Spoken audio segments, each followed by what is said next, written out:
welcome to the Wombynhood Illuminated podcast. Hello, everybody. Hello, I am your host, Ruth McGilligan, and I am welcoming today the one and only return guest, Mr. Jason McGilligan. Yeah, thanks for having me back there. It's lovely to have you. It's good to be back. It is great to have I'm you. excited. I'm excited. Are you a wee bit excited? Yeah, I'm a wee bit excited. Good. I'm really so pleased that you're here because in the inaugural episode, in the first episode, I did kind of nod to the fact that I would be bringing you back to talk about your journey. You did,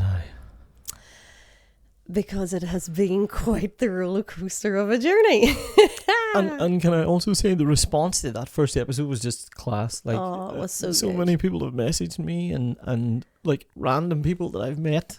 Like I was at a gym shoot today, and the guy that I was doing the shoot for was like, by the way, my wife watched the podcast. He's like, I don't watch podcasts, but he's like, my wife watched it, and she was like, that is so good. I can't wait for the next one. So and Caroline's episode has also been released, and I received just before we came on air today a lovely message from a girl just saying about how informative it was and how much medicine she received from it. And I mean, that's why we're here, folks. That's the point of this. And can I just say something about your episode with Caroline? Caroline has such a motherly energy about her, and her voice and everything. I was like, you could listen to that and it puts you beautifully to sleep. She's like butter. She absolutely, just yeah. Soothes the soul. What better person to have as a doula, to be taking you through your birthing journey. So thank you, Caroline. Absolutely. But on to today. Go ahead. What are we talking about? We talked about calling in the man. And I mean, there's one right here with me. Yes. Absolutely. The Superstar 6 got it on us. We all know. We all know, Jason. But like, I really feel like it was important to bring you on because as I said in the first episode, would not be sitting here if it wasn't for you. Fair enough. And that's in more ways than one. Yeah. And part of my journey of expansion and growth and learning has been so intertwined with yours. Yeah. And we have really grown as into adulthood together.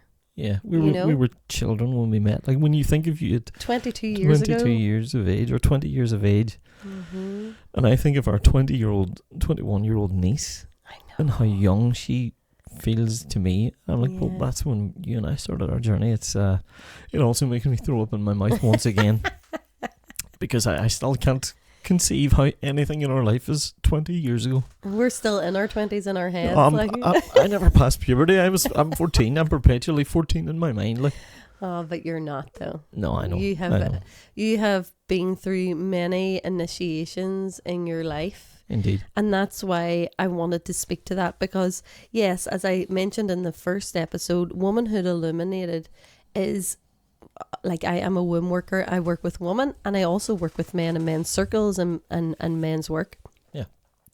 So, as I said, everybody is birthed into this world through the portal of the womb. So this is for men and women.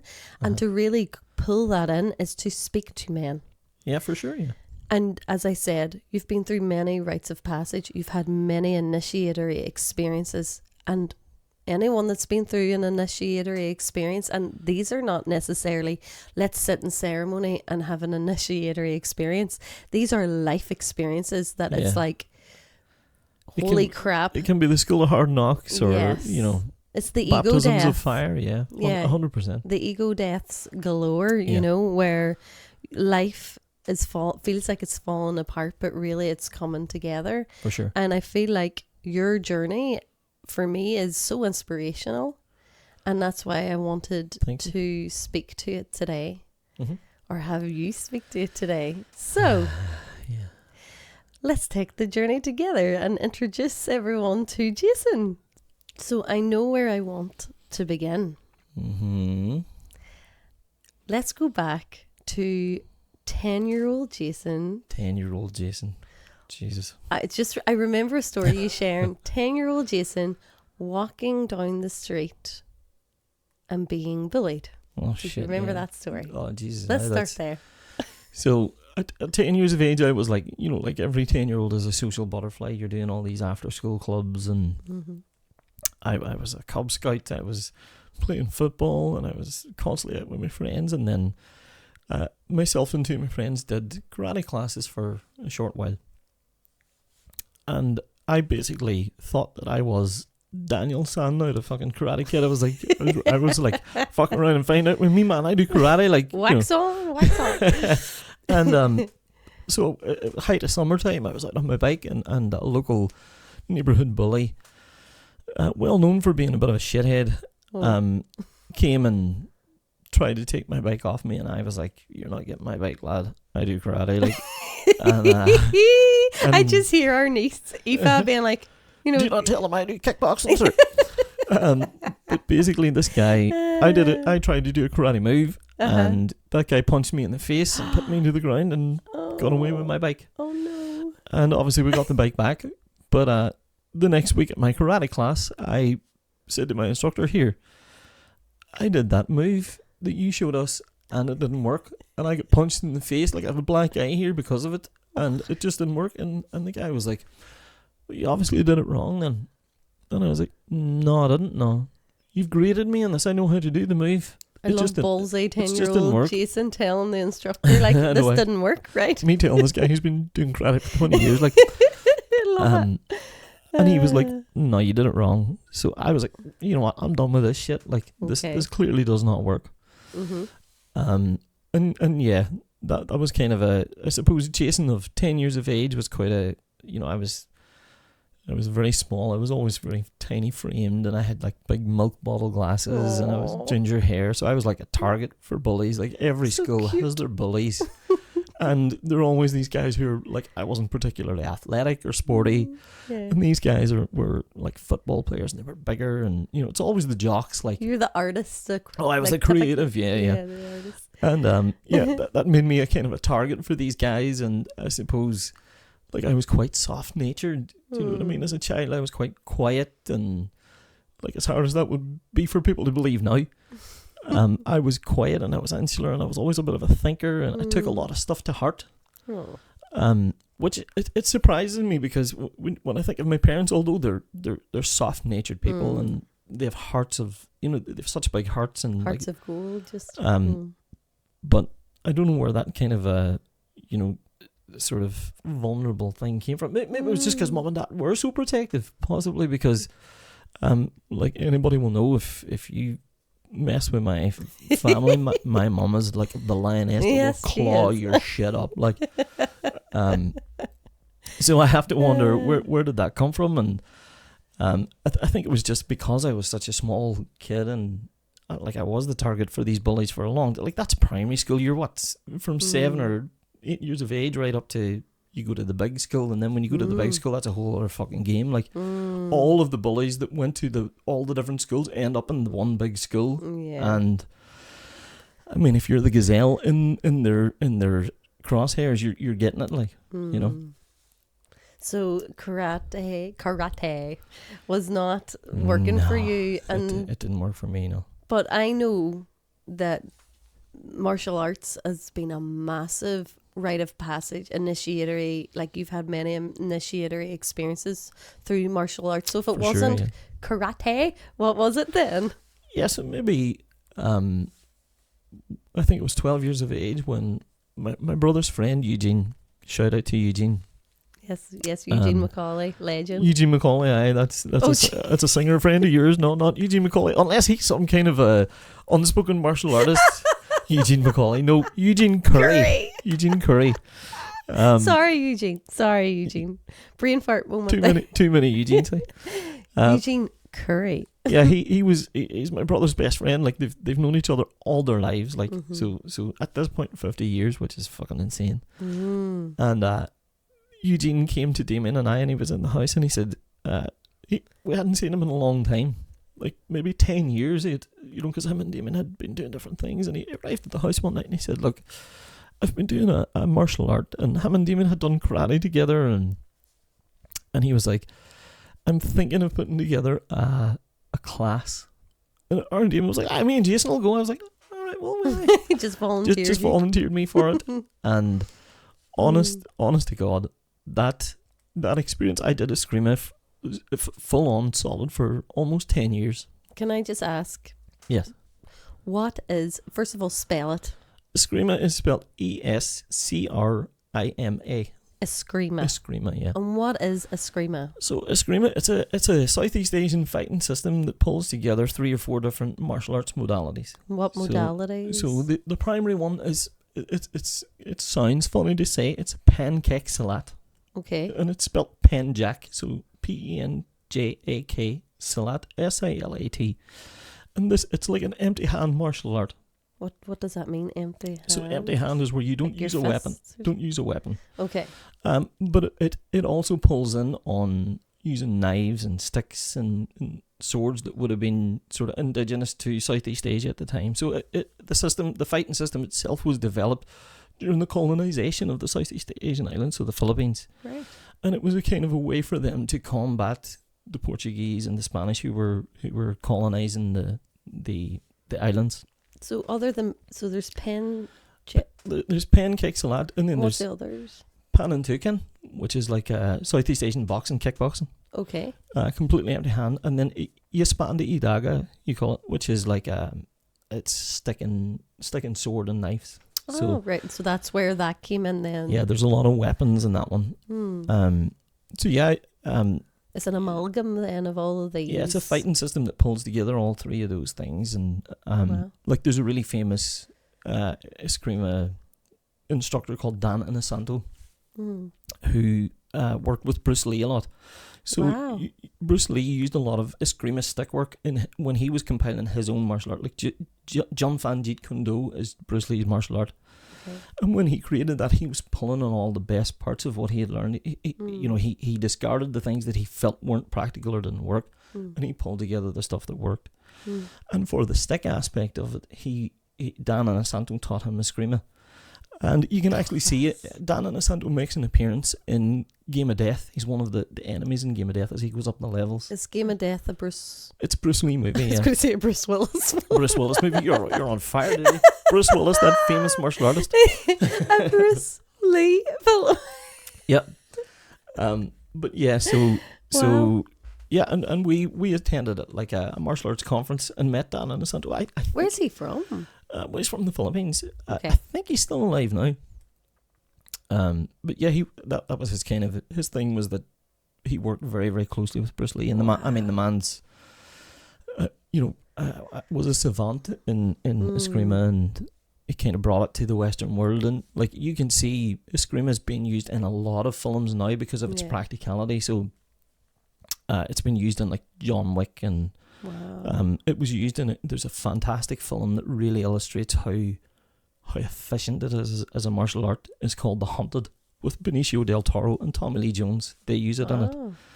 And I remember when that came out, and Eugene saying to me, fucking, they're using eskrima in that film. Did you see how fucking good it is? I was like, yep.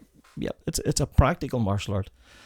And so yeah, I started the martial art with Eugene and Damien. So Eugene had trained in this obviously somewhere? Mm-hmm.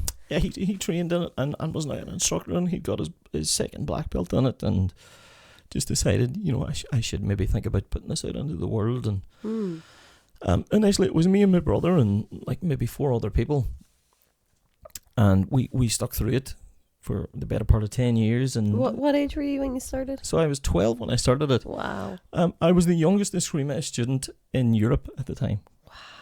And I mean, now it's expanded. Like it has grown, and our head instructor was a guy called Liam MacDonald who lived in Dublin. And Liam to this day has several martial arts schools in Dublin. And he does a lot of community work, and he teaches young men eskrima. So it's and girls, like it's really for anyone. And you and I have rolled on the mats a few times, and I've taught you a couple of things. And so martial arts was the first. I suppose it was the real confidence builder for me. Because especially at that like very important age, you're just coming into puberty, formative years. You're coming into the big school. Yeah, for sure. Being the softer boy that was like karate's not for me, and then probably like you say, like all the bullies coming into the one big school. Like I was like a tractor beam for them. Do you know what I mean? It was like. you know, definitely for the first couple of years at school I was bullied. Now, it was never any significant physical harm or anything like that. It was more the psychological stuff, but that kind of stuff has a way of pushing you down, and within months of doing a screamer, and if you think about it, when I was doing this martial art, my brother's 14 years older than me. So I was 12, he was 26. Wow. He's way bigger than me. He's a big dude. Mm-hmm. And, you know, to this day, if we were to go toe-to-toe, it's 50-50 on who's going to win. Wow. Do you know what I mean? So, and at 12 years of age, I was like, if I can handle him and all these bigger men, yes, then you can do anything. There's not a bully can touch me. Do you know what I mean? And that led to standing up to bullies and you know, taking the risk of getting your ass handed to you. But it never happened. And thankfully then they kind of knew to fucking leave me alone. And yeah. But it also led, like, it had such a knock-on effect in life in general.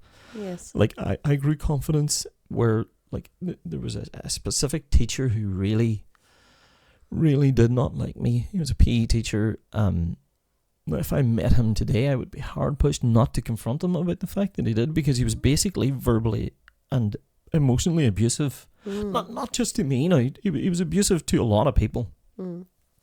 But on one particular occasion, that guy put his hands on me. You know, jeez, that's crazy. Like a dickhead. I was, you know, those things that they wrap around rugby posts to make sure the players don't fucking go face first into the metal. Pool, they're like those padded things. Yeah. Those were lying in a changing room in the in the PE ward, and I ran in to like get in, and everybody's like jumping off the stands onto them, and I ran in and jumped on it, and just as I jumped on it, he had opened the door, and like, so he didn't see anybody else jumping on it, he just saw me, and I mean he lifted me by the scruff of my neck and spun me around and took me out the door and threw me up against the wall. Imagine a teacher doing that today. Oh, if he did it today, I would have been fired. Like, yeah. And wow, like the Jason of pre-Screamer would have said, well, fuck, I shouldn't have been doing that. I would have been looking at the ground, but I was absolutely hopping mad. What age were you? So I was I was probably 13, 14. And again, I was just seething angry. And there was a wee girl standing watching the whole thing happen. So, and she was like wide-eyed, like on the verge of tears, didn't know where to look. The female PE teacher had come out of their changing room and walked back into the changing room and was like, oh, fuck, I'm getting out of here. Like, and I was shouting at that guy. And like he was like, you know, get out of my sight. I was like, I will not. I was like, see if I went home. This is such a teenage boy thing. See if I went home and told my dad what you just did to me. He come here and beat the fuck out of you. Like, and that guy went sheet white. And the funny thing is, had he seen your dad, might explain a lot. Like, Dad's a big dude. He's a big guy. He's a big man, arms like Popeye. Yeah, but then that kind of stopped that teacher with me as well. He didn't really bother with me after it. You know, stood up for yourself. And that was the power that I felt with martial arts. It had a knock-on effect in everything that I did. I was confident in everything that I did. I had I didn't second guess myself. I also wasn't really afraid to speak up for myself. I feel like I really discovered my voice, and if you think about it, at the time, your voice is just about to change as well. So I figured out, you know, this is the Jason here. This is the guy that is going forward in life. And just listening to you and thinking, you know, the process of how you get there, of finding your voice and knowing some of the tactics and skill, like what you have to. You're humbled. You're so humbled by your experience on the mats in a martial art, you know, because there is always somebody bigger. There's always a bigger fish, yeah. I remember you telling me a story, and I would love you to reflect on it, about you going through like an emotional transition in your life and your instructor backing you into the corner. Do you remember that story? Yeah, I do. I'll never forget these kind of things, because they turned me into the person I am today. You know, I was very, very blessed as a child. I always had strong male influence in my life. My dad is a strong man. Yeah. My brother, who's 14 years older than me, is a strong man. Two very different people. Now, my dad's like the carpenter and loves getting his hands in the soil and getting his hands dirty. And my brother's the technological genius. So I have and they're both music men. Yeah, and they're both into their music in different ways. And can I just speak to both of them from my experience and knowing you? You mentioned your softness. Both of these men have a beautiful softness. There's a strength. They have a very physical strength and they're very masculine. For sure. But there's a strength in their vulnerability in that they know how to feel their feelings as well. Well, that was something that Dad really helped me through, I suppose, right the way through my life. You know, my dad would never say to me, you know, stop crying. What are you crying for? You know, Dad would say, what's going on? Mm-hmm.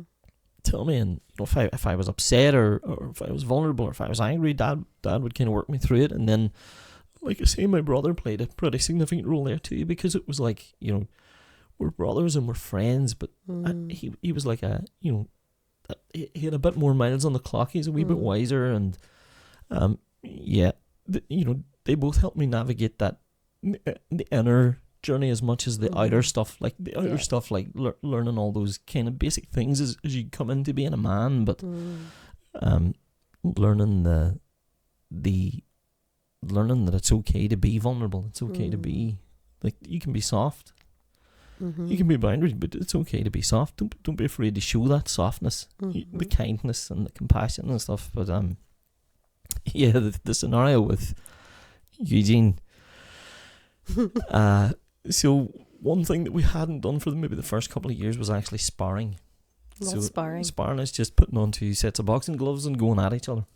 Okay, like in like boxing. Boxing, yeah. Okay. Now doing it in a controlled way, and obviously with, you know, Eugene would have never paired two students together, because the ego's getting in the way, and you know, it's like that competition if I'm going to beat the shit out of him, and like that in itself is a navigating of like an initiatory experience. Absolutely. And again, me and my brother, like Eskrima uses, if you do the sport of Eskrima stick fighting, you wear these big massive armor suits and these big metal visors, and I remember multiple times Eugene be like, Jason and Damon, get them on, like, you know, because we were always in competition with each other, and it was always fucking extreme. Like I remember we were doing a demonstration one time for a community group, and he was like, we're just going to show you now the Eskrima sport. And the thing is, if you get 3 disarms in Eskrima, you're disqualified. Like, what does that mean? Like, so if you knock the stick out of someone's hand, if the opponent takes your stick, you've disarmed 3 times, right? You've disarmed them. Okay. And me and Damien were like, it is savage to watch. Like, you're beating fucking lumps out of each other. Thank God for the padded. Yeah. And Damien had got 2 disarms on me, and I remember it was like he was going for the 3rd disarm, and I had my hand locked, and he was trying to get the stick out of my hand, and I was standing, and I was looking at my hand, being like, I wonder, is it okay for me to punch him here? And I looked at Eugene. Eugene was like, fucking get him. And I punched him in, and the helmet kind of spun so that he couldn't see. And he let go of the stick, and he was like stumbling around. And I looked at Eugene, and he was like, fucking get him. And that community group was parents, children, oh dear. You know, like, and they were all watching me fucking, and Damon stumbled about, not able to know what he was doing. Like, to me, every time you tell the story, like, it's like a comedy sketch out of a TV show. Every time I hear this. And but yeah, to go back to Eugene's, so we hadn't sparred, and Eugene was like, I think it's time that we started sparring to be able to apply what we're learning, because it's all well and good doing it and drilling it and doing it empty-handed, but at least if you're doing it against somebody, you know that you can handle them. And everybody had to spar with Eugene, and that was just it was probably just a wee ego check to make you say, right, you know, it doesn't matter how good you think you are, this guy's better. And every week I had avoided sparring with Eugene. And this one night, why was that? Pure fear. It was definitely intimidation. I was like, this guy's oddly enough, Eskrima instructors are called gurus. Interesting. And I remember thinking, this guy is my guru, and I can't fucking fight him. what chance did I stand against him? What age were you here? I would have been 14, 15. It was around the time when so all this stuff was happening. You're starting to become more rooted in your sense of self, and that for sure, and your manhood. Yeah. And this is somebody that could just annihilate it. could just squeeze your neck and pop your head like toothpaste. You know what I mean? And I was like, so this one evening, it came to the sparring, and Eugene just threw the gloves at me. He was like, "You're up, dude." Uh-oh. And I remember feeling like I was going to throw up, the shaking and the adrenaline coming in, and because you're fighting. And I was like, "Oh fuck, here we go!" And we started fighting. Now, on that day in particular, Mum and Dad had decided to call in because we'd been talking about a screaming for years. Like, of all the times they could pick to come in and watch, they picked the day that we were sparring, and they walk in and they're just standing there watching, wide-eyed at this. What's happening, because our demon's trying to be like, yes, Eugene just sparring with him, trying to explain what's going on, but to them it looks like me and Eugene massive man is it looks like me and Eugene are beating the shit out of each other. And well, good job they know Eugene so yeah, well. absolutely, yeah.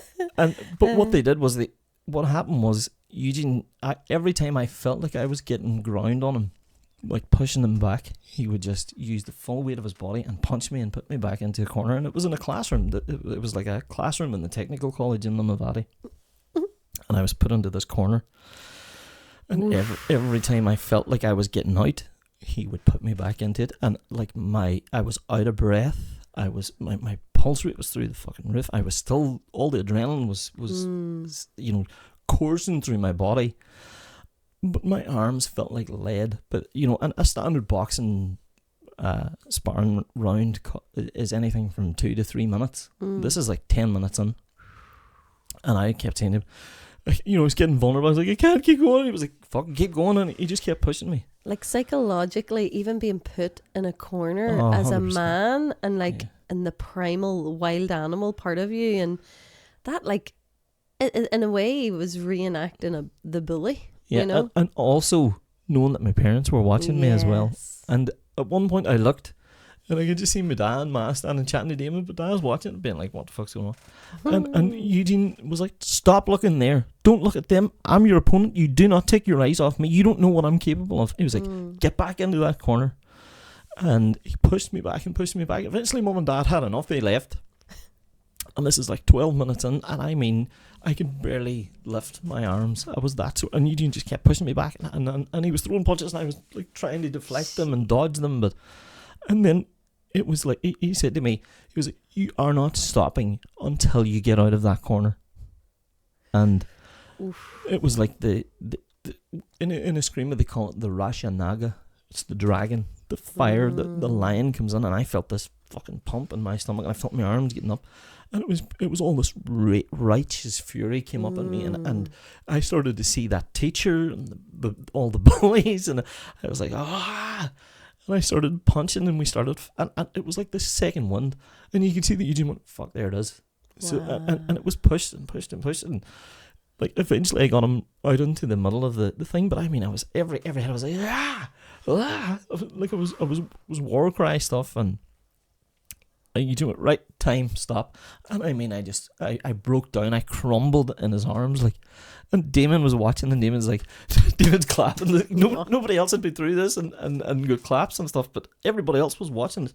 They had stopped doing what they were doing, and we're watching this happen, and Eugene was like, good man, and one of my sort of profound memories of that time is Eugene leaning over a table and being like, oh fuck, because clearly he was sore, like, and it was like that second one, I felt this power that I hadn't felt, and Eugene said to me afterwards, he was like, do you understand why I kept putting you back in that corner?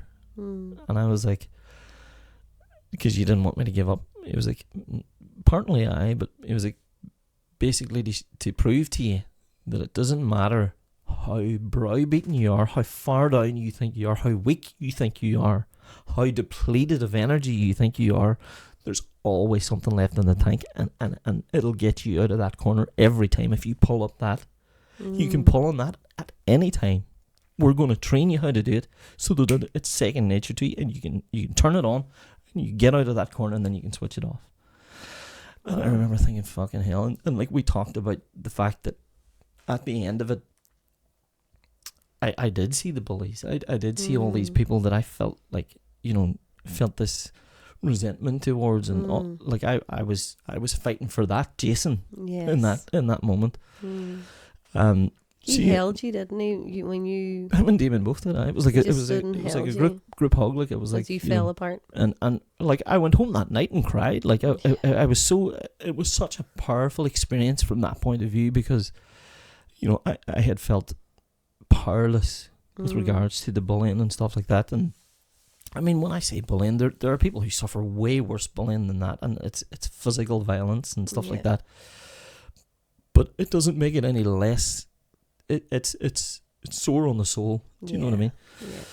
Yeah. So yeah, that was my screaming journey, and after that, then I kept it up for multiple years, and to this day, it's still a part of my life. Like I still train with some of the young men that we know, and can we talk to that a wee moment? Yeah, sure. So, one of the things that we talk about a lot is about rites of passage and initiatory experiences. And you and I both together and separately have worked with men. And this has came into the work. Yeah. Because, well, it's your frame of reference for a start. For sure. And you have felt that what you've just shared is such a massively transformative experience. Yeah, and 100%. I mean, just to revisit again, what shifted in you after that? So after that, it was more one of the things that we always trained in was fear. How to hold fear. How can you hold fear and still manage to get through it? Because for a lot of people, like in the animal kingdom, fear paralyzes animals. Humans freeze in certain situations, and the whole idea of learning a martial art for us was you were learning it from the point of view of these people who had been colonized and were downtrodden and were put in these situations where if they had a frozen, they were dead. And I suppose fear in general is this paralyzing thing, and it causes you to overthink things. It causes you to undermine yourself, the negative self-talk and stuff. And the one thing that we were always taught, and still to this day, I'll say to you when you feel fear, I'll say, right, what's the worst thing that can happen here? And then once you highlight the worst thing, it's like, right, well, can you deal with that? Yeah. And the answer every time is, of course I fucking can. And that kind of, it just meant that no matter what happened in life, if I felt fear, I was able to navigate it in a productive way. Like, I was never paralyzed by fear anymore until later life, until the adult life started. And interestingly, your practices dropped away during that time, which we'll talk to. Yeah, that's a fair point. Yeah, that we'll talk to in a moment, because Chaturanga, the Rashanaga, Chaturanga, the Chattanooga. It's like a dance move or something. Say it again. The Rashanaga. The Rashanaga lives within you, and we'll talk about those challenges in a moment. Yeah, sure. In your older life, but that you disconnected from that, and you weren't having your practices, and we can now see the outcome of that. And interesting, because you said too about your voice, finding your voice, learning your voice, and again that disconnect happened, which again, like I say, we'll visit in a moment. But I just want to buckle up, come back to speaking about these young men. Yeah. Like you and I have seen and have worked with this younger generation of men who are quite emasculated in lots of ways. Yeah. And it's a disassociative thing. Yeah, what I find, particularly maybe in the last 5 or 6 years, especially with younger men, 25 to 30, young men that I've worked with in my actual work scenario, I would just be talking about things like, like Ruth and I went camping at the weekend, or, and one of the kids was like, one of the young fellas was like, I've never been camping in my life. And I was like, what? I was like, did your daddy never take you camping? And he was like, nah, man, my dad wasn't about. And the amount of those young men that I heard that was a common story for. And it was then that I realized, like, I've taken for granted the fact that I had strong men in my life. Like the simple rites of passage and the initiations of a young man's life is like, things like learning how to swim, how to fish. I was lucky Dad taught me how to hunt. How to shave. How to shave, like understanding your body and understanding your erections. Like let's be honest, like these are important conversations. They are, and if they're not had, like how do you navigate them by yourself? Yeah. Or sorry, you're navigating them with the information from your friends who haven't a clue what they're fucking notion yet about the wee teenage boys. Like I remember, you know, when I was like started growing facial hair at 35 or whatever. No, I was like your massive facial hair, your wee like Freddie Mercury moustache. I was 16 and I had this barcode moustache that was coming in. And like there were guys in our school who had full blown mutton chops, like you know, Mungo Jerry style, and here was me with this wee barcode, and I was like, I need to shave that off, like, and I was like, how hard can this be? And I went in and I got Dad's razor, and I had watched him fucking shave plenty of times. Didn't even think about using soap or anything. Oh my god! Cold water, and was like, next to my lip in here, which still to this day has a scar on it. A wee scar in here, and fucking Harry go downstairs to get me dinner with a bit of tissue blotted, and Dad's sitting at his dinner. Singular wee dot, just like. And we sit down, and the rest of the barcode moustache is still there, so I got like a third of it. And I sit down, and Dad's looking at me like, "Were you shaving?" I was like, "I shaved there." And Dad was like, "What the fuck were you shaving for?" I was like, well, "I have this wee kind of moustache." I was like, Dad laughed. I was like, "Right, okay. Well, look." Aww. After dinner, I'll take you up and show you how to shave. What age were you? Not 30. What 16, age were you? 16, I would say, maybe 17. But yeah, Dad took me upstairs, and he was 25. Dad takes me upstairs and shows me how to use like the hot water and the you know, what do you call the? Oh, do you soap. remember that? I love the smell of that. The foamy stuff with the Old Spice soap with the wee boat on it and all. Yeah. I love that. And you know, you lathered that up, and he showed me how to shave properly, and I was like, don't do that now, do people do that now? Well, I haven't wet shaved in several years. Like I use a dry razor now. I don't really shave, but well, you've got a beard, so would it be more like here, it's more like Gillette foam or something? Like people don't really do the old school kind of lather. You can still get it. You must probably be able to in a get Turkish barbers or something. But anyway, sorry. But yeah, so like things like that, and being taught the outdoors and how to light a fire. Like there was a young fella who said to me, "What do you mean you lit a fire?" And I was like, "You know, you light a fire." He was like, "But how do you do it in the wild?" I was like, "Well, I mean, you can buy a lighter is the cheating way to do it, but you can make fire from scratch too, like using a flint and some tinder." You and your flint, hey? Oh, I hate like that. That's one thing. Anybody who knows me well knows that in a past life, there's a good possibility I was an arsonist, because I am obsessed with fire. I love lighting fires. I think in a past life, Jason was the fire keeper of the tribe. Actually, that's a more appropriate description of my past life. Fire speaks to Jason. It does, yeah. It does, sure. doesn't it? It speaks to you. If ever there's a zombie apocalypse, as long as I have access to some dry wood, you're sweet. I'm buzzing. Life is all good. I'm sorted. Yeah, we have a hunting, fishing, fire.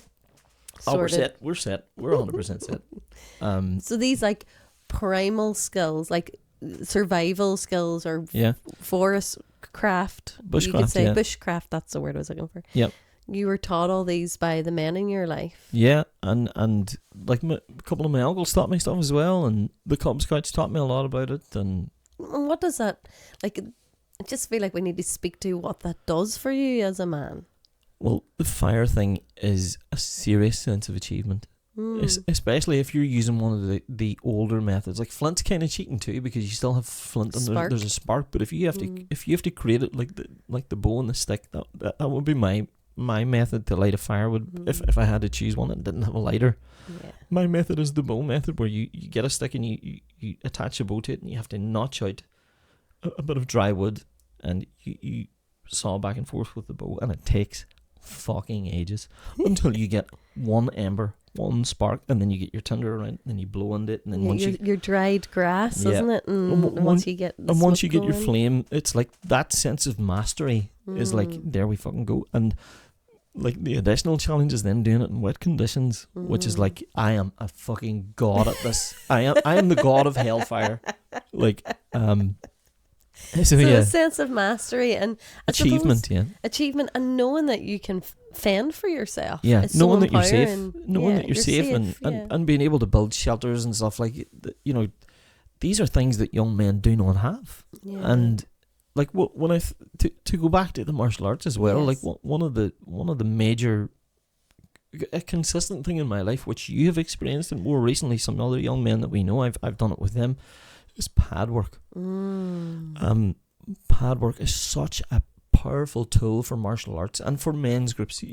Most of these men's groups that you see now, men's work, if you look at them doing the men's work and men's retreats, they probably have a section of it that's pad work. Yes. And it's that. So what is pad work, Jason? So pad work is just learning how to hit a softened pad, like a cushioned pad. It's about refining your technique as a martial artist, your striking ability. People, they're like gloves, aren't they? That people put on their hands. Just these massive padded pads, and they have targets on them, and you're basically hitting them. And it's the reason to teach it is to refine technique. But there's something a wee bit more deep about it. Like it brings up a power in you. It's embodying that warrior energy. And for me personally, and this is just a theory of mine, but it's a physical energetic exchange. It's kinetic energy in motion. It's when you hit that pad, that sound and that feeling, you know, the tingling on your hands. The feedback loop from all the senses, And then if you can embody your righteous anger, so like for me, when I'm teaching it to young fellas now, I would say to them, you know, just close your eyes for a couple of minutes and we're going to do a wee breathwork exercise, and it's about awakening the dragon. That was probably the first breathwork that I was ever exposed to, was Rashanaga breathwork. And it mimics Wim Hof's breathwork in a way, in that it you have to hold your breath. And when you start to feel that fire in your stomach, that's the dragon awakening is how they put it. And it's only whenever you absolutely cannot hold your breath any longer. And while these guys are doing their breath work, I'm kind of getting them to visualize a recent scenario where they got angry. And it can be something as trivial as, a guy cut me off at a roundabout. Yeah. To, my father was abusive to me. You know, that's the peak scale, stuff. Yeah. And only they choose it. They choose whatever their point of reference is. And the difference you'll see on the guy who's picking something trivial to the guy who's picking something deep rooted is significant. And then once I get them, I say to them, and as soon as you open your eyes, you're going to start hitting this pad. I'm going to tell you how to do it. And the power in it, it is palpable. Like we've talked about your scenario with a pad. Where we haven't actually. So have we? I don't think we have. No. One time Ruth was going through a bit of a tough scenario with a person who had no boundaries and was kind of taking advantage and actually kind of going out of their way to dismantle what you had built. That's right, yeah. And I had been like sitting monitoring the situation. I was like, at some point she's going to be on the verge of cracking, and that's when I'm going to suggest the pads. And you came into me and you were upset, but you were also really angry, and I was like, right, out to the back garden here, and I threw the gloves at you, or the wraps at you, put them on. I was like, right, hit the pad. And initially Ruth was like, I don't want to do this. I was like, I felt like you did when you were put into that corner. Absolutely. I was just like, I don't have anything left I don't have it. I don't have it. And I was like, you definitely do. So and I guided you through a couple of wee things, and initially it was like these couple of slaps, like, and then one of them hit well. Oh, that sound. And that noise, it's like a golfer hitting a good drive, or a pool player hitting that. You know, that there's something about that sound, and I could see the physical. Oh, what the fuck was that? And then the Amazonian warrioress took over, like, and we at the time it was like summertime and it was getting dark, and it just started fucking torrential rain. Like talk about that cleansing water, like, and Ruth was like, "Do we go?" And I was like, "No, just keep hitting." And the noises that came out of you, to this day, I've never heard that noise since. It was like this primal thing was being pulled up from you, and it was just so powerful to watch. And like at one point you got that, and you stopped and you were like, ah! and I was like, looking around me because it was getting dark and lights in all the fields beside us. All our neighbours were going. I was like, somebody thinking that somebody's being murdered here. Like, it sounds like somebody's getting fucking absolutely slaughtered here. Like, and but after that, I remember you being like, oh, I needed that. Like, and I did. Since then, the amount of people that I've done it with who've been like, I needed that. Like, one time at uni. Yeah. We did it with a couple of mates of mine, and there was one of our friends, you know who it is. Yeah. And he was the most placid, lovely fella, just not a violent bone in his body. So sweet. And he had the wraps on and he was punching, and I was like, right, hit the fucking thing. And he was like, nah, not really into it. And then I was like, it's so inoffensive. He didn't want to. It was like, he didn't want to hit it. And eventually I was like, hit the fucking thing. And he just turned around and punched me right in the mouth. Like, he bypassed the pad here and punched me right in the face and busted my fucking mouth. And I was like, I feel good. And I hit the fucking pad. Like, and it's the power in that. And it's also the physical release, the kinetic energy release, but the energetics of you pulling up that thing that's been a bone of contention in your body, and all of a sudden you're physically releasing that. And everybody who does this work in that capacity, in that monitored capacity, says, I feel lighter after that. I feel like I've shed something. It's the best kind of exhaustion. It reminds me of the rage station. Absolutely, it's essentially the rage station. And a rage station, folks, for those that you don't know, in somatic work we would use it a lot. It's basically where you prop a pile of pillows and you whack the shit out of them, but you would use from your, like, the side of your hand right down to your elbow. Yeah. To slap it, because again, that kinetic energy, like that sound there, if you can hear it. Yeah. And it creates this feedback loop, and the more you do it, the more satisfying it becomes, the more powerful, like. The more you step into it. And it's so interesting because I've done this work with a lot of people. Yeah. And it's like there is the sweet spot. Oh yeah, there is. There's the sweet spot of being ready to release. Because I have taken people through this who've said, I'm ready for this. And I'm like, we'll see. And they just can't give themselves the permission to go there. To lose it. In their head, the inner dialogue is so strong that they just can't release.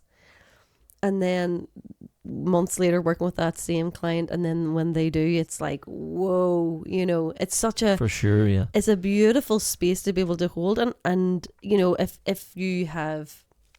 Like, I've done such a journey around rage myself. For sure, yeah. Because of my own stuff. And, like, initially you could think, gosh, this is scary, seeing somebody, like, let loose like this, like a wild animal just that was caged, just now suddenly having the space to just limbs, legs, everything going everywhere. And now I'm like, oh, yes, let it out. Sound it out. That time that you took me through it, I remember being like, there's a sound that's in me, and it's primally. I am such an advocate of sound. It's something I use a lot in my one-to-one work. Mm-hmm. That, like, from my toes, taking that breath, it must have been a good 10-second breath. And then sounding out not from my throat, from deep down. From your ovaries, like. My ovaries, from my gut. And...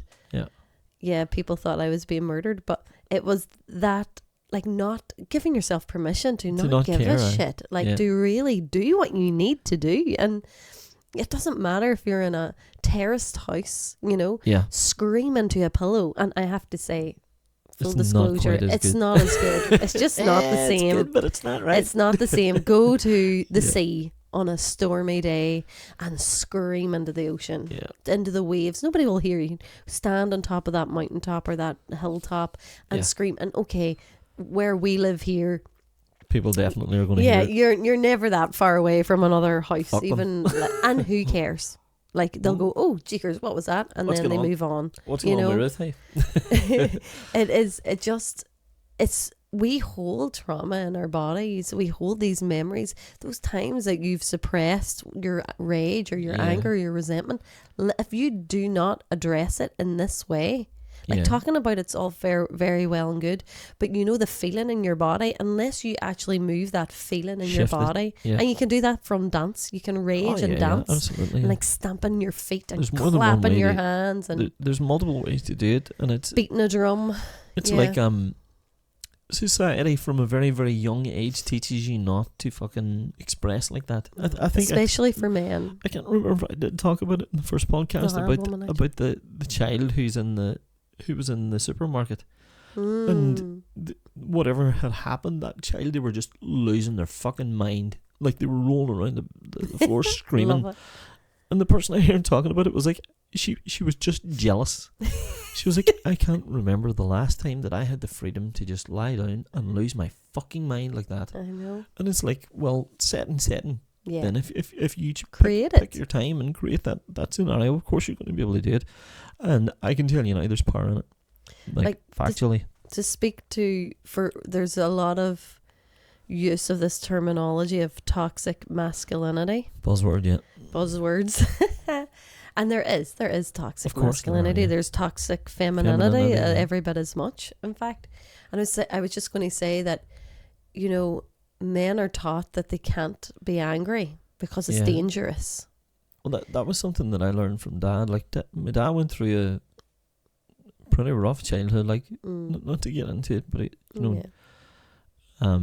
my grandfather didn't treat Dad the way he deserved to be treated, and Dad for a long time was a quiet man. Now, like I say, strong in his own way, but would have been quiet and things, and certain stories clearly threaded through his life where, you know, authority figures kind of didn't fully take stock of that until they did. Yeah. And then when they realised his value, then I started to see this uber confidence. But, you know, there's a lot to be said for fucking being undermined as a child and being silenced, and I suppose that's where, you know, people will see soft parenting as this bad thing. And I mean, there is definitely mushy parenting as well, but soft parenting where you just say to your child, look, be cry, all of who you are, be what you feel, what you're feeling right now, and that's okay. Yeah. But yeah, so that was the martial arts aspect of things. And what else do you want to talk about now? And just so toxic masculinity, anger is, you're prevented from feeling your feelings in lots of ways. For sure, yeah. Woman, exactly the same. It's not ladylike to feel anger. Yeah, for sure. You know, it's not a thing. Yeah. Or you're too much if you decide to. Yeah. And it's like you said, it's setting. It's not raging as a young man to the point where you put your fist through a wall. And this happens because, yeah, for sure, yeah. Like, it happens because there's no safe space for you to rage. So in the moment it bubbles over. Like most emotions, whenever they spill out, it's because they've been building. Yeah. So if you take anything away from this point of the conversation, it is to give yourself the space to feel your feelings, whatever feeling is. Any feeling. And there's no such thing as a negative emotion. It's just the wheel of emotion. There's the dark side and the light side, and it's so important to feel all the full. It's called being human. Feel the full spectrum. Yeah, for sure. So talking about feeling the full spectrum, or in this case, not feeling the full spectrum of emotion. The next stage of your journey. We moved through your teenage years, and we arrive in your 20s. Yeah. And this is where you went on another journey completely. So can we talk to where you and I first met? Where we first met and your career. So the Jason that I met, ladies and gentlemen, to speak to him for a moment, was not this Adonis that you see before you now. It was a different version of the Adonis. It was a young man who had just been through glandular fever. Yeah.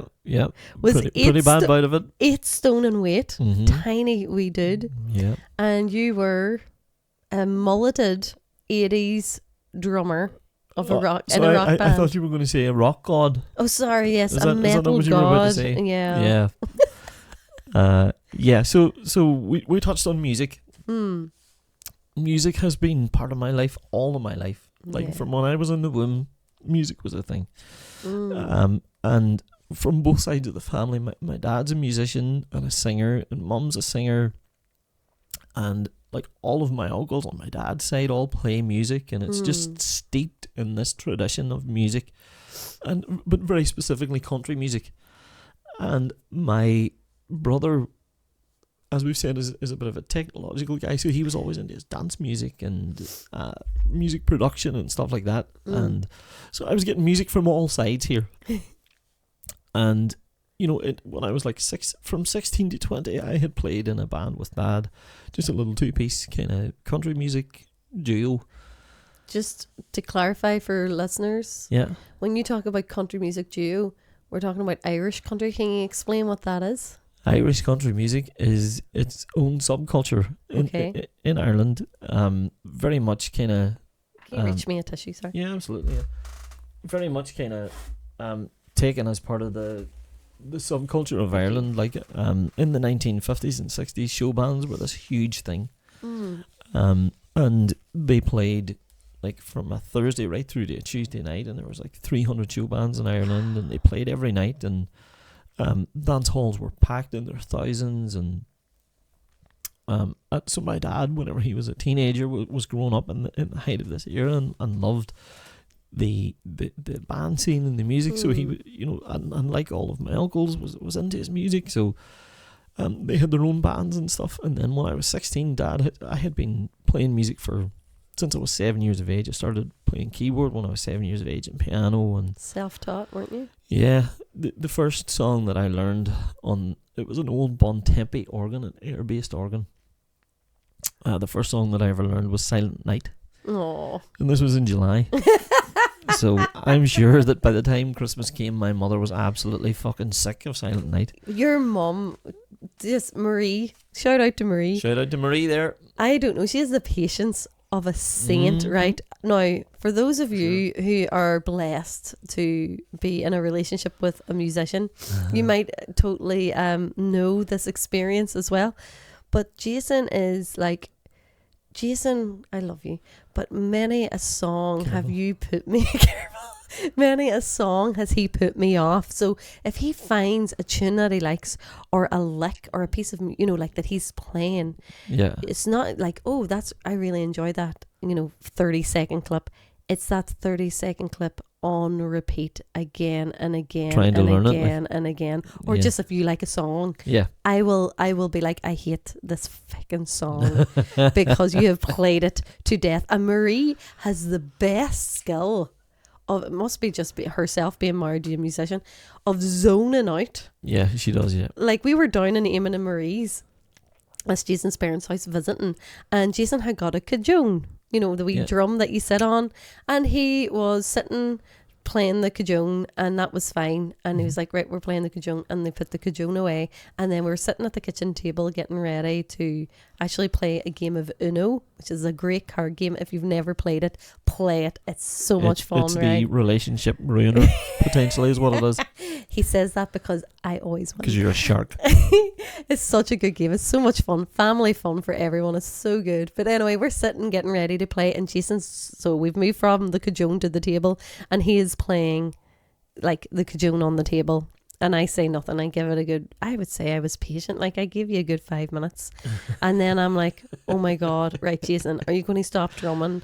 And then Jason, if you know him, you'll know that he's cantankerous. So the minute I say, can you stop, it gets more, you know, really dramatic, and gets really into playing it. I'm like ready to murder him, and I'm like, Marie, how is this not driving you insane? And she's sitting there and she's like, oh jeez, I don't even notice anymore, pet. And I'm like, how does this not drive you insane? Sorry folks, when I think of my parents, when I think of my parents, legend of a woman, all of the instruments that I picked up over the years, and you have to go from patience of a picking saint. it up, not having a clue about it, so they're hearing me play one chord again and again and again. Or like with the drums, when I started playing drums, I am sure my neighbours, like, I'm not sure, I know for a fact my neighbours fucking hated hearing me going out to drum, because I would come home from school, get something and be straight out into the shed. Now Dad had it kind of soundproofed off as best he could, but I was beating those drums for the better part of 3 hours, and like mum and dad were so protective of me too. It was like if anybody had said anything, they'd be like, "Fucking leave him alone. He's learning." Like, you know. I would murder you. They embraced the music. Yeah. You play so many instruments. So.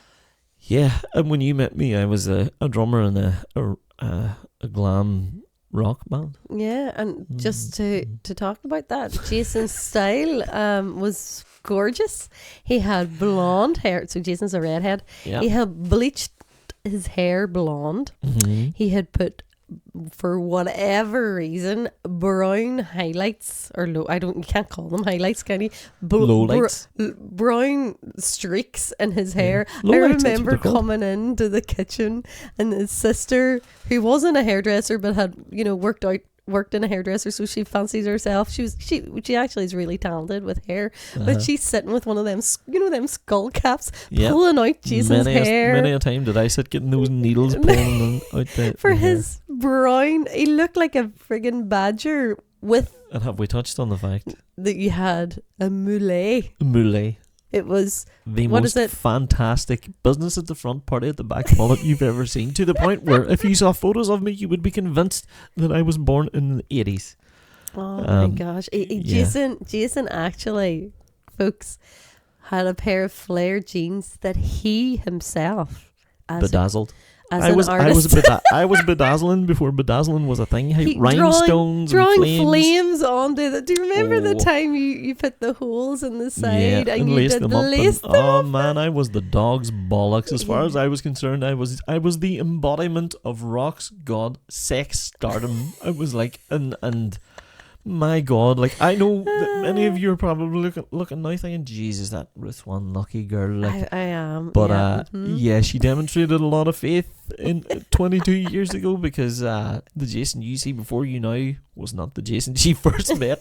I mean, I'm sure your ovaries absolutely ignited and exploded the second you saw me in those bedazzled jeans. And saw you with like handkerchiefs threaded through 50 your wristbands on each through arm, your belt loops, and my God, I just was like, wow, look at that man there, look at that fine specimen. Oh, absolutely. And like just to say, it was like Bon Jovi, Cinderella, Motley Crue, Whitesnake, Skid Row, glam 80s rock, the Scorpions, and it was absolutely not the style at the time, by the way. But I were 20 years too late. Like, I was definitely 20 years too. I missed the boat on that. Like, you did. Just born in the wrong time, I suppose. But you were a brilliant drummer, and you were in a band, weren't you? Yeah, band called Twisted Rose with a group of lads, and we'll share a photo here for those of you watching. And I have to say, I'm so buzzing. I took the photo, and I love that photo. It looks class. Do you know the only part of that photo that I'd be like, what the fuck was I doing? Right, is that you can see that I'm wearing leather trousers on it. Now, not only are they leather trousers, but they were my mother's leather trousers that I had doctored, because I was like, "Ma, you throwing them out? Don't fucking throw them. I don't wear them." You know what I mean? I remember. I forgot about that. I had my mother's leather trousers on me. That makes me so happy. Yep. Talk about being in your masculine power, folks. Wearing your mother's leather trousers. Well, I love it. It just doesn't matter. Once I got behind the kid, I was a fucking animal, so it didn't matter. But I was in that band, and we did a lot of stuff for 3 or 4 years, and it's good fun. Like, we played a lot of cool gigs, and we got to support like Stephen Adler's Appetite of Guns N' Roses. And so Stephen Adler is the drummer from the original Guns N' Roses lineup. So Appetite for Destruction, he was responsible for all the drums. A really cool, charismatic guy, and we got to support them 1 year, and supported the LA Guns. And the LA Guns are another 80s rock band. Like, that's so we got to do some cool stuff, and then things just didn't really work out. Artistic difference, and people kind of grow. You were young different paths. We were young lads, you know what I mean. Yeah. The fact that I was bedazzling jeans at that age kind of speaks to itself. But just to speak, because this is too funny. So Jason had this side. It was like you had two personalities, right? So he went from this. Right, where are we going with this? The band. they broke up, basically. We broke up, man. And behind the music. And Jason then blossomed into the pink super dry t-shirt, blonde hair that we used straighteners. I always use the straighteners. True. Excuse me. Excuse me. And Tresemme super whole hairspray. There would have been a ball. If I'd have got a match at all, I would have fucking went up like. Jason used to ring his best friend who lived 2 doors away. Yes. And be like, have conversations that me and even my girlfriends, I don't think we ever had, where it'd be like, lad, don't you fucking wear that pink t-shirt tonight, sir, because you wore it last week. No, I'm wearing my pink t-shirt tonight. Don't you fucking land down here. We're going out to a nightclub, sir. Don't you land down here with a pink t-shirt. The two of us can't walk into that nightclub with 2 pink t-shirts on us, sir. Right? I'm wearing... When I say pink, it was more of a salmon colour. I love that t-shirt, to be fair, but I just still have that to this day, like. You wouldn't fit one arm. You're so small. Fit one of the guns on her now, boys. Hey.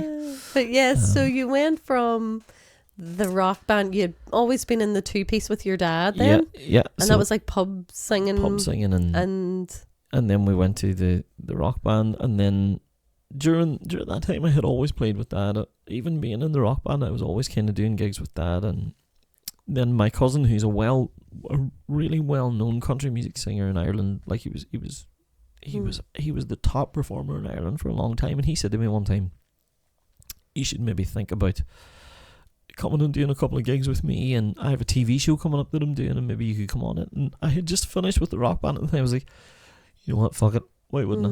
Why would I not? This was the very start of our relationship, yeah, wasn't it? we were going to go on a couple of months when I first kind of took that leap. And the second that I stood up on that stage, like, it's different being behind a kit. You have this thing between you and the audience, but when I was standing up as the front man of a big band, like a 6-piece band, and you know, the big band sound and the lights and everything, and the crowd going crazy for you, and I mean, talk about getting hooked on a feeling. Like, I remember thinking, this is fucking amazing. I would love this to be my thing.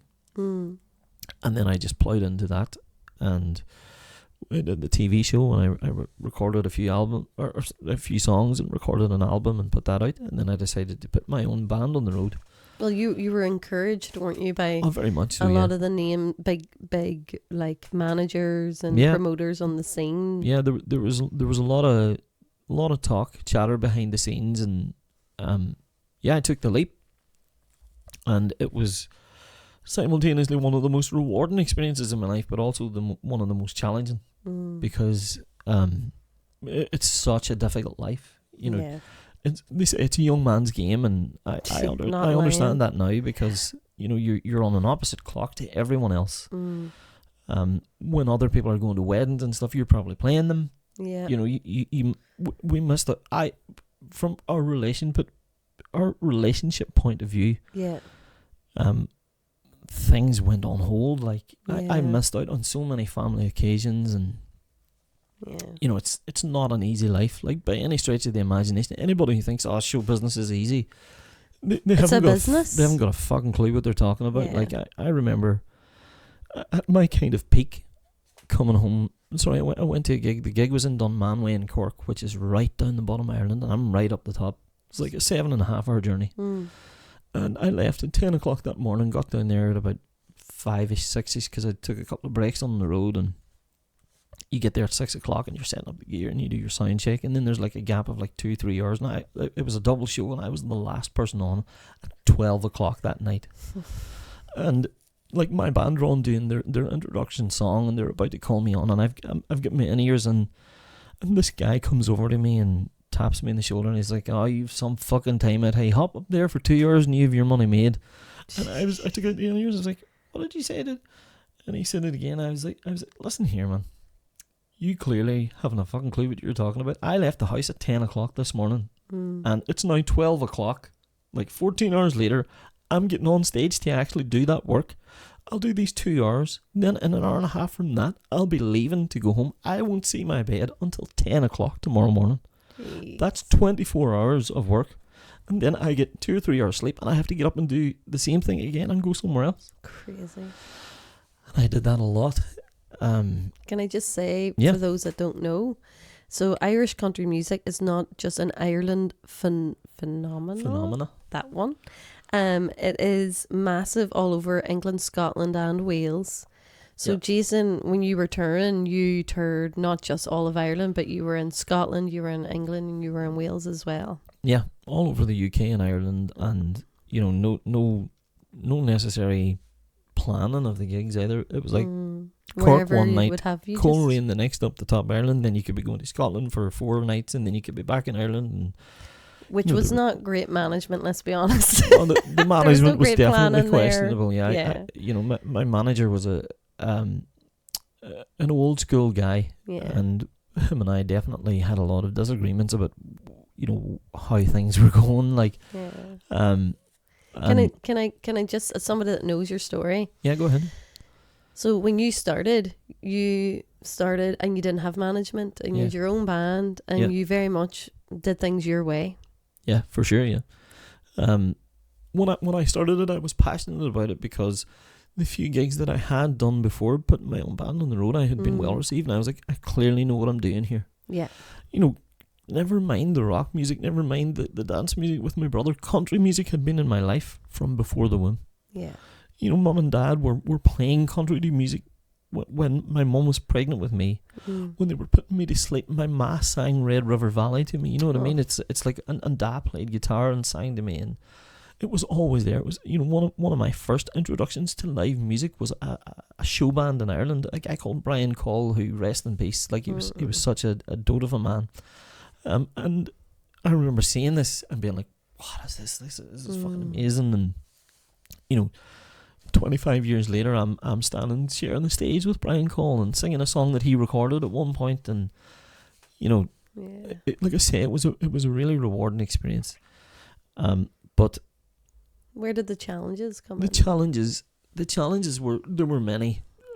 It was like you say, I started off seeing everything in Technicolor. I was ready to rock. I was full of energy. I was ready to go, and within a year and a half, multiple older men set in their ways, controlling, narcissistic, toxic men were diminishing me and silencing me, and did some nasty shit behind the scenes, like to kind of try and fucking upset the apple cart, and promoters, and the thing is, it's like, it's like assholes. Everybody has one. It's like opinions, you know what I mean? And they were always willing to give their opinion and put in their 2 cents, despite the fact that I didn't ask for their opinion. And over the course of a year and a half, then I was told, you're going to need management to steer the ship here, because you're clearly, you don't have a clue what you're doing. Can I, as someone that was alongside you, for sure, speak for a moment? So what Jason's talking about there, I just want to speak to that, because it was hard to watch. But I would say so, yeah. The promoters a lot of them are older men who had never played in a band. No, never lifted an instrument in their life. Yeah, and it is, like Jason called it, show business. It is 100% a business. And when you see all your favourite artists to this day, like, people think, oh, they've made it, they just made it overnight. No one sees, it's the iceberg effect. Nobody sees all the work that went in before. And like, Jason you weren't like other acts in that you were helping to set up the equipment. Other acts did get to just like travel. They still had to travel and do all the same things, but they got to travel down, show up, and just jump on a stage, where you were just very good and would have helped set up and take down, and like, you went from having a young band that you like.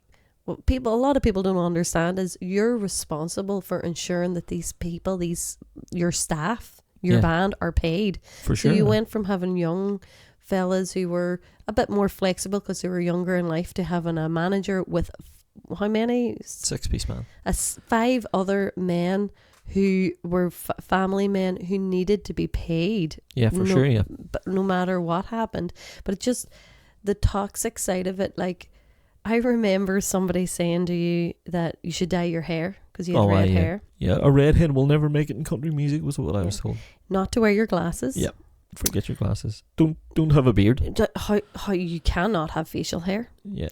I remember you wearing jeans. Now, for those of you that know of the big names like Nathan Carter and that now, like Nathan wears jeans, but Nathan wasn't even on the scene at this time. But like Jason, at that time, I was told my trousers were too tight. Too tight. Skinny suits were a thing at the time, and a promoter came to me and said, "Your trousers are too tight," and I was like, "What are you fucking talking about?" Like, this is the level of like, and oh, it's crazy. And the thing about it is, from the point of view of me, who was fearful of things being taken from me. Yes. And I knew these guys were trying their best to control it. Mm-hmm.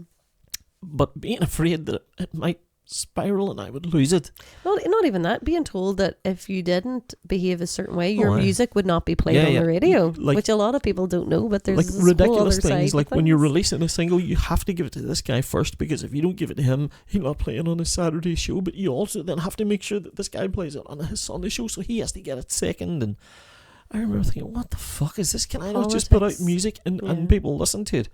And then, like, if you record at a certain studio, this DJ will not play it, which happens to this day, which turns my stomach. Like people don't understand the investment in recording music. It's expensive. Mm-hmm. It's taxing on your time, and it is financially very expensive to do. Mm-hmm. And then you put it out to everyone thinking you're doing the right thing, and then all of a sudden this guy's like, I'll not be playing that because he recorded it. The ego, massive pure people ego, that are egotistical, toxic as fuck, man.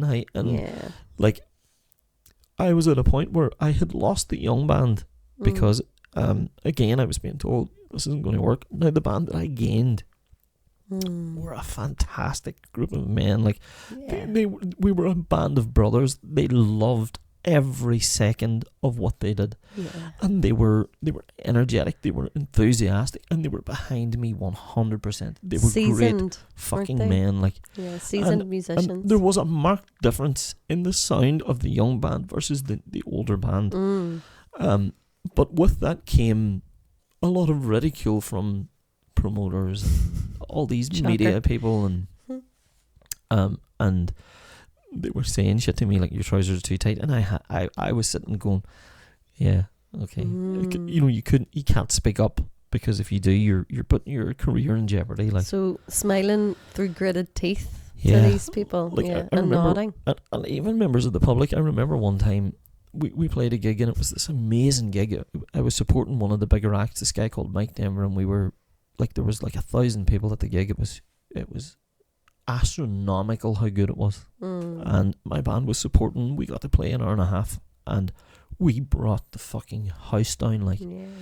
And at the end of the gig, I'm out, signing cards and CDs for people, and everybody was coming out and saying, this is amazing, this is class, this is fantastic. And this guy came out, and he was kind of hovering around, and he waited to the very, very end, and he said to me, can I speak to you for a second? I was like, yeah, you can. Yeah. And he proceeded to just destroy my entire set. Everything about me, my image, the band, the tempos, the songs we chose. And I was just standing there. And like, I had gone from being like, this is amazing, to just being deflated and browbeaten. And I had to sit and go, yeah, thanks for letting me know. How many people had given you positive feedback before fucking that? Hundreds, like hundreds of people had given me positive feedback. And this one guy just took it all out from I permitted it. I didn't say to him, wait, what band did you play in? Then shut the fuck up. You don't know what you're talking about. But at the end of that gig, after that guy left, I was so dejected. I was like so pissed off, and I walked in, and a load of members of our family had been at the gig, and we were all staying over in the hotel, and we're in the late bar, and my granny's sitting there, and I walk in, and I'm clearly like fucked off. You know what I mean? And I sit down, and granny's like, what's wrong with you, son? I'm like, oh, granny, this fucking guy out there, he just fucking started on me. He's giving off about this and this and this and this and this. And, I'm just ranting about the guy. And granny was like, right. But how many people came out and said that they loved it? I was like, oh, loads of people. She was like, right, so why are you listening to one dickhead? Like, and I was like, right, okay. And she went, so I was clearly still sitting fucking stewing. And she went, can I give you a bit of advice? And my granny would never ask permission to give you advice. Like, she just talked. The woman was, at this time, she was 85 years of age, and she never asked permission for anything. She just did it. And there was loads of people sitting kind of chatting. It was like almost like that sort of silence in the bar where everybody goes, did she just ask, could she give advice? And I was like, of course, please do. And she says, now, I'll use a different word. It's not the word she used. And she said, never take an asshole with you, because you're guaranteed that there'll be one there whenever you get there anyway. My granny didn't use the term asshole. She used a far more... See you next Tuesday. Yeah. She used a signal. And I remember sitting and being like... And she went, do you understand what I'm saying? I was like, yep. And she was like, right then, get yourself a drink and tighten up your ground. I love Jason's granny was an enigma of a woman. Like, may God rest her soul. She was unbelievable, but straight talker. But to this day, I have told people that story when I feel the need to impart that bit of wisdom on them, you know. And she was right. The amount of people that I met who were forward about giving me that kind of feedback, you couldn't call it feedback. It was just tearing lumps out of you, you know. And I, over the course of years, just learned to silence myself and not speak, and then that started manifesting itself in an unfortunate way. So we get to 2013. Yeah. We have the legendary Masquerade Ball in Derry at the end of the year of culture. Yeah. And you're on a stage there. Yeah. And I'm sitting there and I'm singing a song, and all of a sudden I go to hit one note. It was a Bruno Mars song. Go to hit this note, and just the air comes out.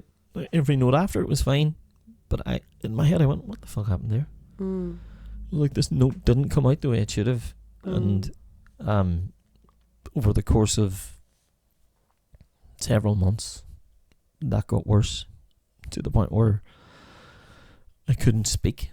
Or I couldn't sing, and you know what started off as my band having to maybe take a couple of songs at the end of the night because I was a wee bit hoarse, ended up in my band having to sing practically an hour and a half of the 2-hour show because I was losing my voice.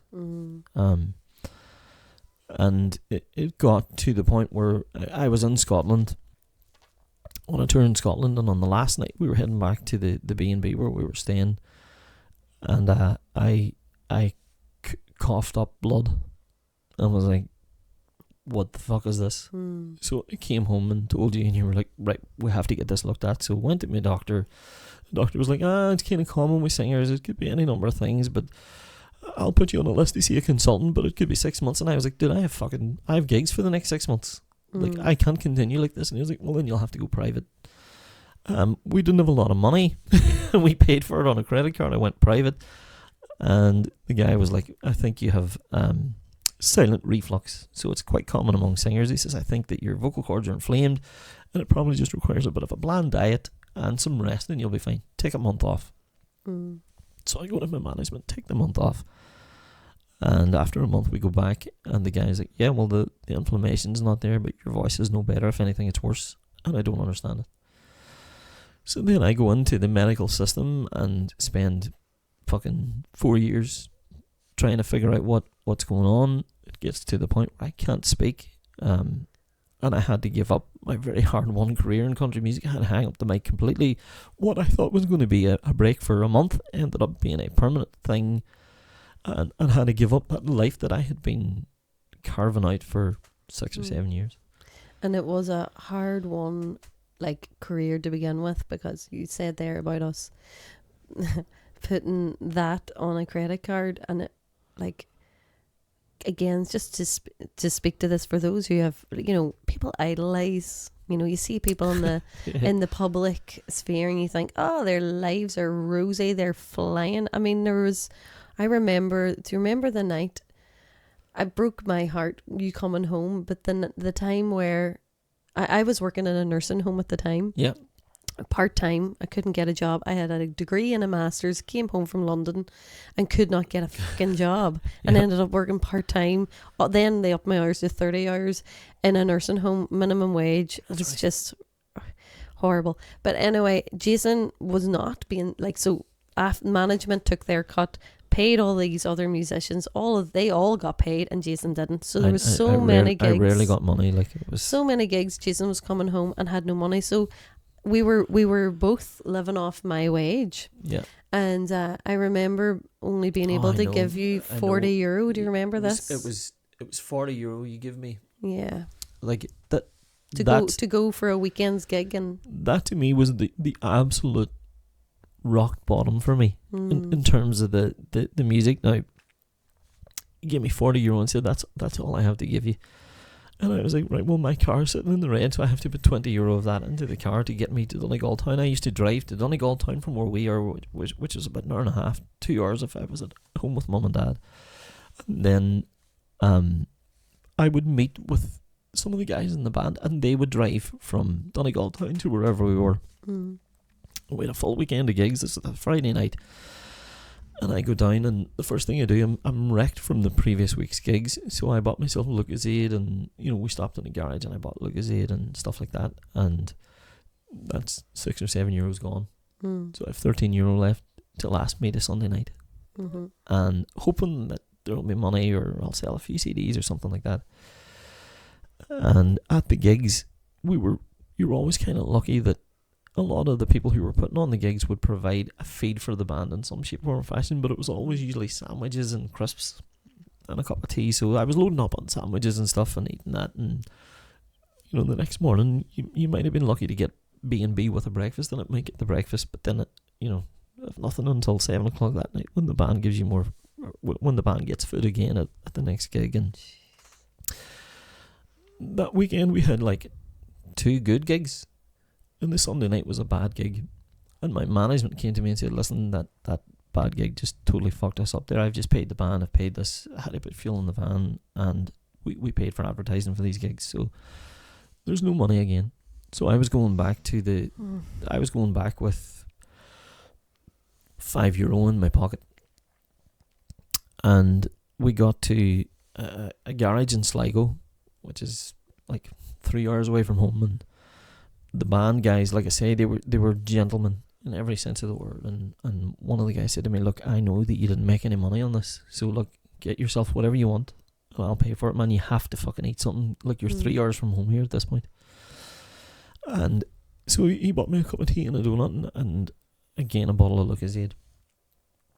And I get to Donegal Town, and I'm already fucking pissed off because it's like another week of no money, hard graft and no money. I'm physically exhausted, and the boys leave me off at my car, and I get into my car, drive out of Donegal Town, and have barely passed the city limit signs when the red light for the fuel goes on the car, the empty, and I fucking lost my mind.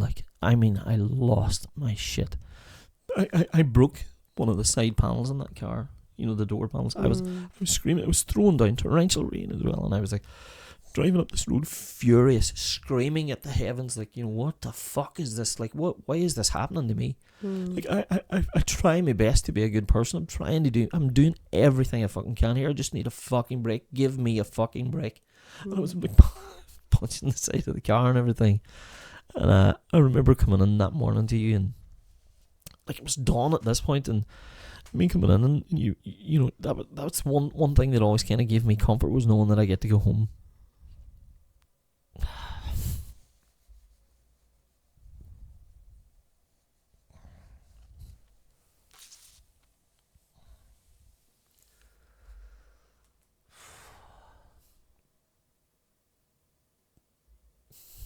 Sorry.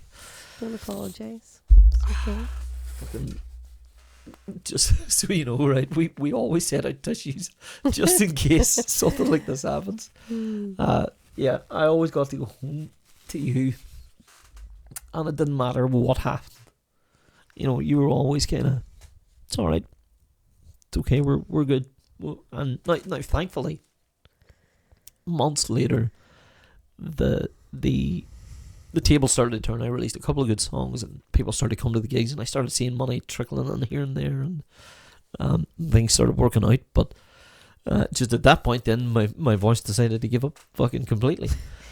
And it was like, just at the point where you think, right, this is shit's getting real here now. It's starting to take off, and things are good. Then all of a sudden, I felt like the world was the rug was pulled out from under me.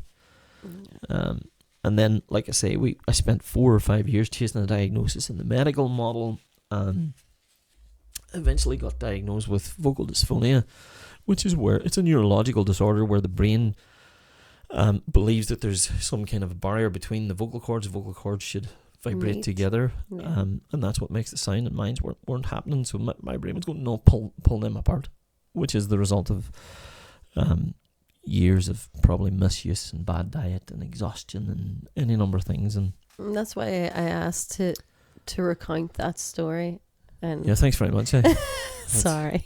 I enjoyed that. Fuck. Yeah. I just feel it demonstrates what was at times like a weekly occurrence, you know. And it absolutely was a weekly occurrence. like at that point. diet. Oh, yeah. You know, and then you wonder why you were inflamed. The exhaustion of driving because management hadn't been smart and made we'll make our way down the countries or whatever. It was up and down and in and out and all about, and and then not, you know, basically being taken advantage of and not being paid, and to go back to you having a voice, and being in your power. To then, like when Jason says it was all consuming, that is not a lie. You know, you ate, breathed, slept it, and that in 100%. Part was like the lack of balance was in part of why this happened. Burnout was a thing, and like when you think about it now, when I'm talking about me at 16 years of age becoming this confident and powerful young man who had a voice and wasn't afraid to speak up and stuff, to taking that leap and going out into the country music scene, and then all of a sudden now at the time I remember being like, what the fuck, why do these people keep doing this, why are they doing this, why is this happening to me? And then I realised, you know, through the further 10 years of work that I've had to do on myself, that nothing happened to me that I didn't permit. I allowed it all. And I remember you saying to me, you know, you do have a choice, and me thinking, what fucking choice have I got here? Like, this guy is going to not allow me to play his venue if I don't do what he says, or, you know, he won't play my music if I don't. And I remember at the time, you know, absolute victim mode. Now, there's no question about it. I was treated unjustly by those people. But their continual treatment of me in that way was entirely my fault. Because now, the Jason of now knows, fucking put up your wall, put up your boundary and put it in place, and if they step over it, smack them back into place. Like it's like your boundaries are immovable, ungovernable force. But at the time I was just afraid to speak up. And then if you think about it from the energetic point of view, then of course I lost my fucking voice. I wasn't using my voice, I wasn't speaking up. And there's power when you finally do speak up, but it was a fucking hard road to get to that point, you know. That's 10 years now, isn't it? 10 years, yeah. And like I say, the medical model failed me miserably. Like I remember at the absolute worst going to a guy. He was an American doctor working in Derry in Alnigalvan, and they did an endoscopy of mine up into my vocal cords, and he said to me, yeah, you definitely have scar tissue there. And I was like, well, the last guy told me I don't have scar tissue, so what is it? And he was like, well, with vocal dysphonia, it's usually that you have nodules or something, but I see scar tissue there. And he was like, but I mean, he was like, and I got really angry. I was like, listen, this is 3 years. And I was like, listen, I put my entire career on hold for this. Okay, I need you to find out what's wrong with me and then teach me how to fix it. I just need to know how it can be fixed. And that guy said to me, you know, have you ever considered the possibility that you're never going to sing again?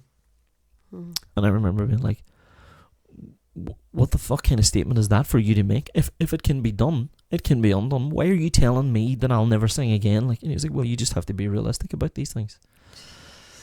And I remember coming out and sitting in the car park and crying my eyes out, thinking like, something that I hadn't considered is that I might not be able to sing again. And what people don't know is at the absolute worst of this condition, you and I couldn't have spoke. No. We wouldn't have had this conversation. People would often say to me, are you not well? Have you laryngitis or something? I'd be like, no, this is my voice now. This is what it is. Jason would basically, we would communicate if he was out and about by text mostly, because I didn't like to talk. Because he couldn't really speak on the phone, because it was the way I would describe it is like, you know, when somebody is choked on a piece of bread or something and they're like and they're like that, you know, like they've choked and they can't speak. That's how it was at its worst. Yep. And then, like I say, the standard medical model failed me, and I did everything that they asked me to do. I went on the bland diet. I took like medication for indigestion. I did speech therapy, vocal therapy, language therapy. What do you call it? Laryngeal manipulation. Yeah. I did acupuncture. I did physio. I did everything that I could think to do it to fix it. If somebody had said to me, "This will work," I would have done it. I was ready to go anywhere or do anything to get it back. And then you talk to me about maybe, going outside of the medical model. Yeah. And I started doing any number of different things. I went to Reiki, master healers, and kinesiology and faith healing, and like I went to one faith healer who is really well known in our part of the world, and is documented having healed many people of many different things. And I left that guy and felt absolutely nothing. I remember just feeling so hopeless, because I was like, maybe this is the one. And then your Auntie Margaret contacted me, and fair play to her, she was always in my corner, and she said, "Look, I've met this guy, and he's a faith healer, and he's based in Belfast. You should go see him." And I was like, right, well, how do I get in contact with him? And she made the appointment for me.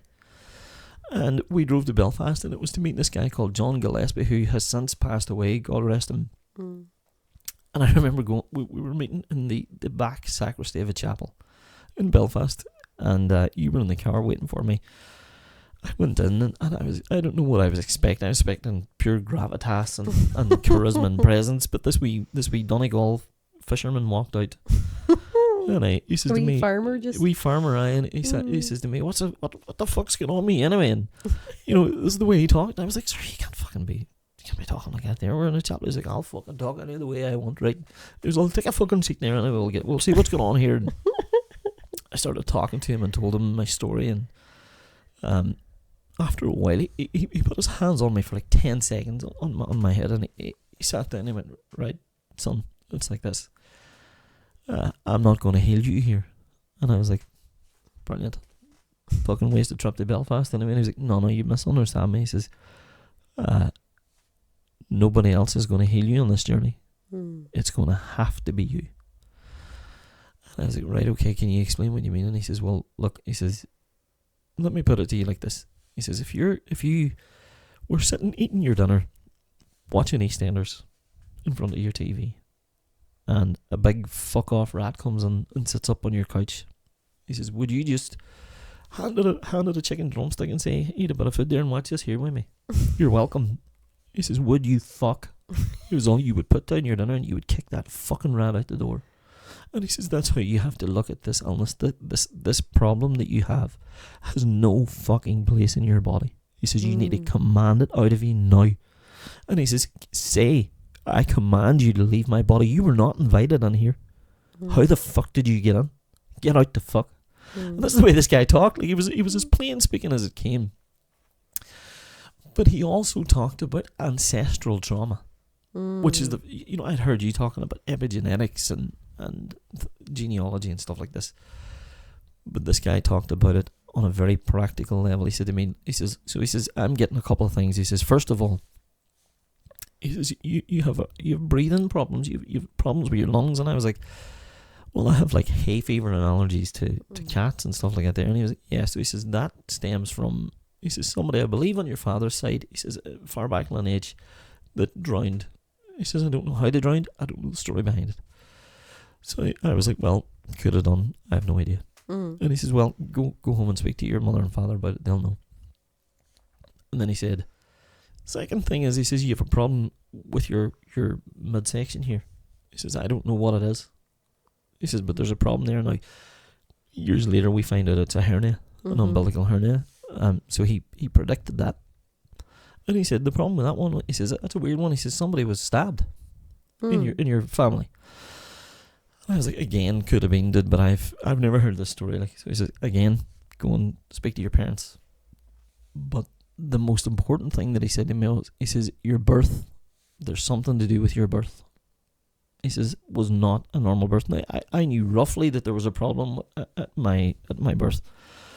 Didn't know the full story. And he says, your umbilical cord was wrapped around your neck. And I was like, I don't know. He's like, it 100%. He was like, I still see the umbilical cord around your neck now. And he was like, so of course you can't fucking speak. He says, you're bound to feel it constricting the whole time.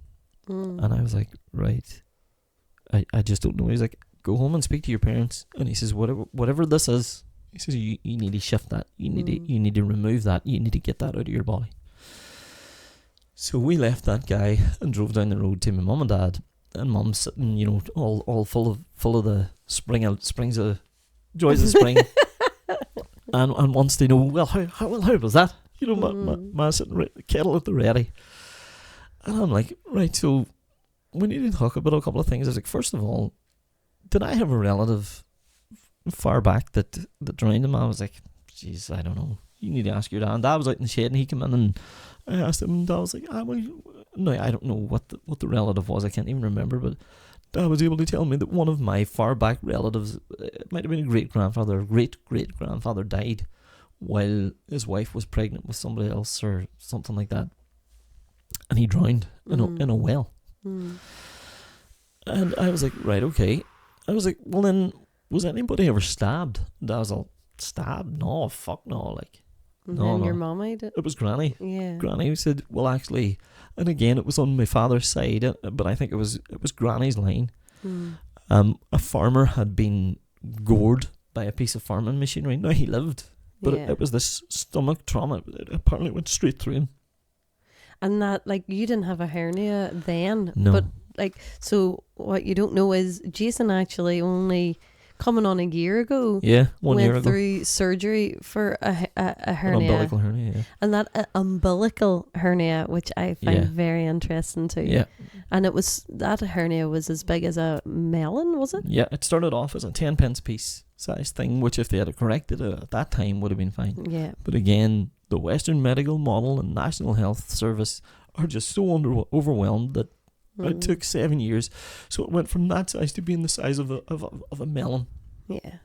Protruded from my body, and they had to correct it with surgery. And like you didn't have that then? I didn't have it then. Well, you had the weakness, but you clearly didn't know. I had the weakness, but I didn't know it was anything at the time. But then so I said, well, the important thing that we talked about is my birth story. And I was like, we've never talked about this in depth.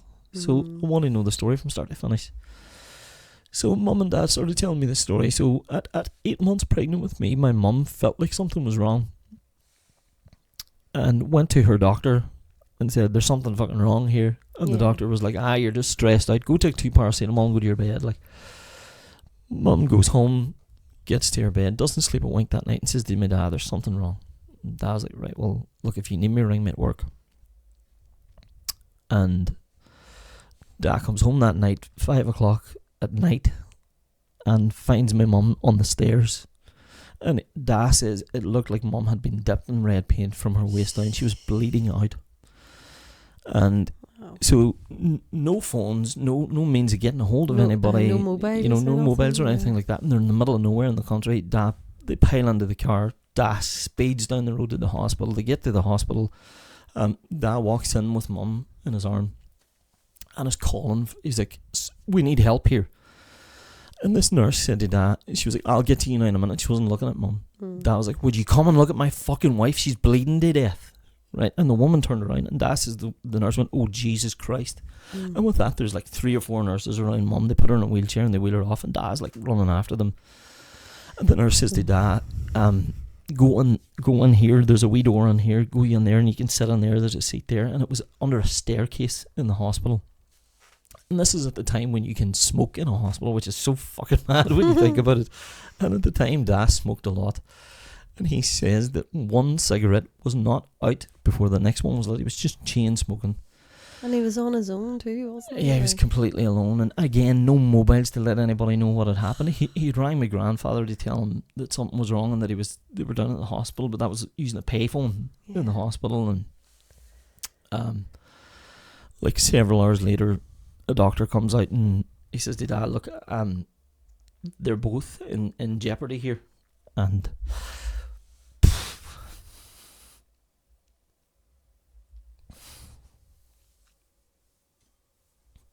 strike two. Hey? Fuck's sake. It's okay.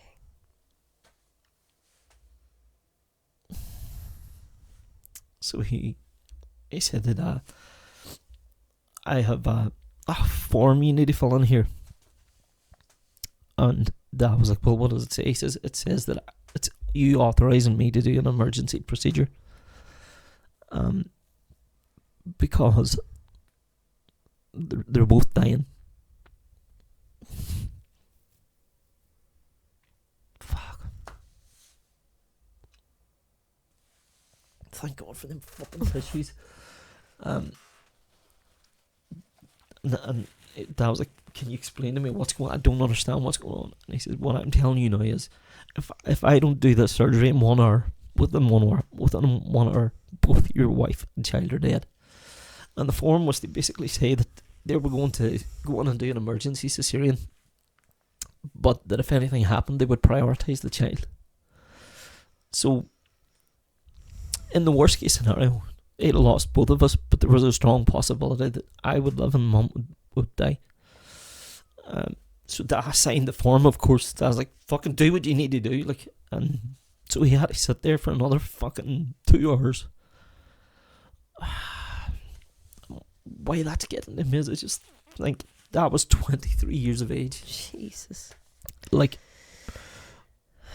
you know, I think of me at 23 years of age being this young rock god with your mullet, with my fucking mullet, like free as a bird, not a care in the world. And there was my dad with a wife and a wain on the way, and potentially about to lose it all. Like, and that, I mean, the lovely thing happened in that it was the absolute best outcome. They got us both, but basically what had happened was my mum's uterine lining had come away from her womb. And it was septicemia, and it was going through both of us, and both of us were dying. Mum was in the process of multiple organ failure, as was I, and they did the cesarean and pulled me out. And when they pulled me out, lo and behold, guess whose umbilical cord was completely wrapped around his neck. So you were suffocating as well, as well as all of the other shit that was going on. Do you know what I always think about is when you were touring and wearing suits, and to this day Jason could never button the top button of his like shirt or have a tight tie around your neck. Like, that's true, yeah. We were like always irritated you. This was before anything, like before. Yeah. But then, I know, yeah, sorry. Don't apologise. I know, I don't have to apologise. It's just both of those things, it was unexpected. Both things. Huge experiences. Yep. And like how the thread from birth, you know, crazy, like the trauma of your birth, how that's connected to your voice. To my voice now, like your journey through your life, and then arriving at a point where you've discovered this. And something else, John was the beginning of the catalyst. I had been saying to you things, I had done my coaching qualification and had been speaking to you about how the emotional impact, but when you're in it, it's like any of these things, when you're in it, you can't hear it and receive these things, you know, and it's too close to you as well, of course.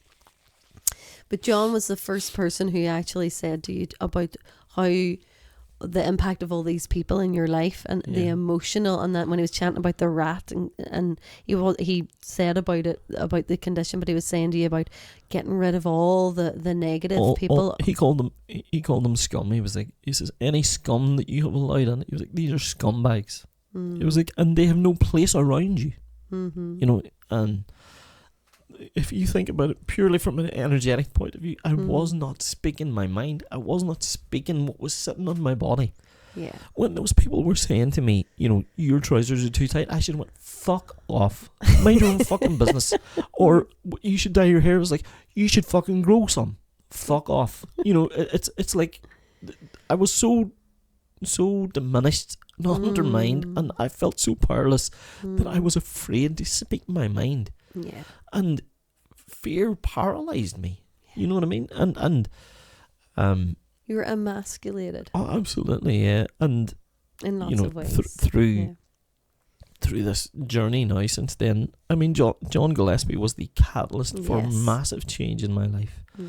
And it was only then that I started really looking inward and doing the inner work and looking at, the fact that I had lost my voice, and I started seeing the fact that I was off the road and away from these people as a positive thing, and getting your life back. And I think balance was a huge part of that. Massively, yeah. Because when you're in it, you can't see the wood from the trees. Absolutely not. And it was only when you were, your body physically, as she or he always does, our bodies know the score, and they will take us out. They'll be like, I'm going to keep giving you signs. If you're not going to fucking listen. If you're not going to listen, lad. Oh, okay. I'm not going to fall apart for you.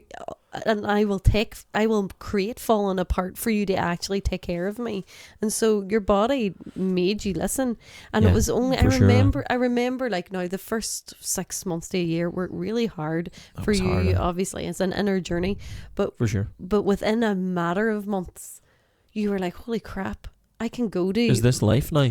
I can go to my nephew's birthday party. Do you remember? You could go to a birthday party, which you before were like, I won't be here.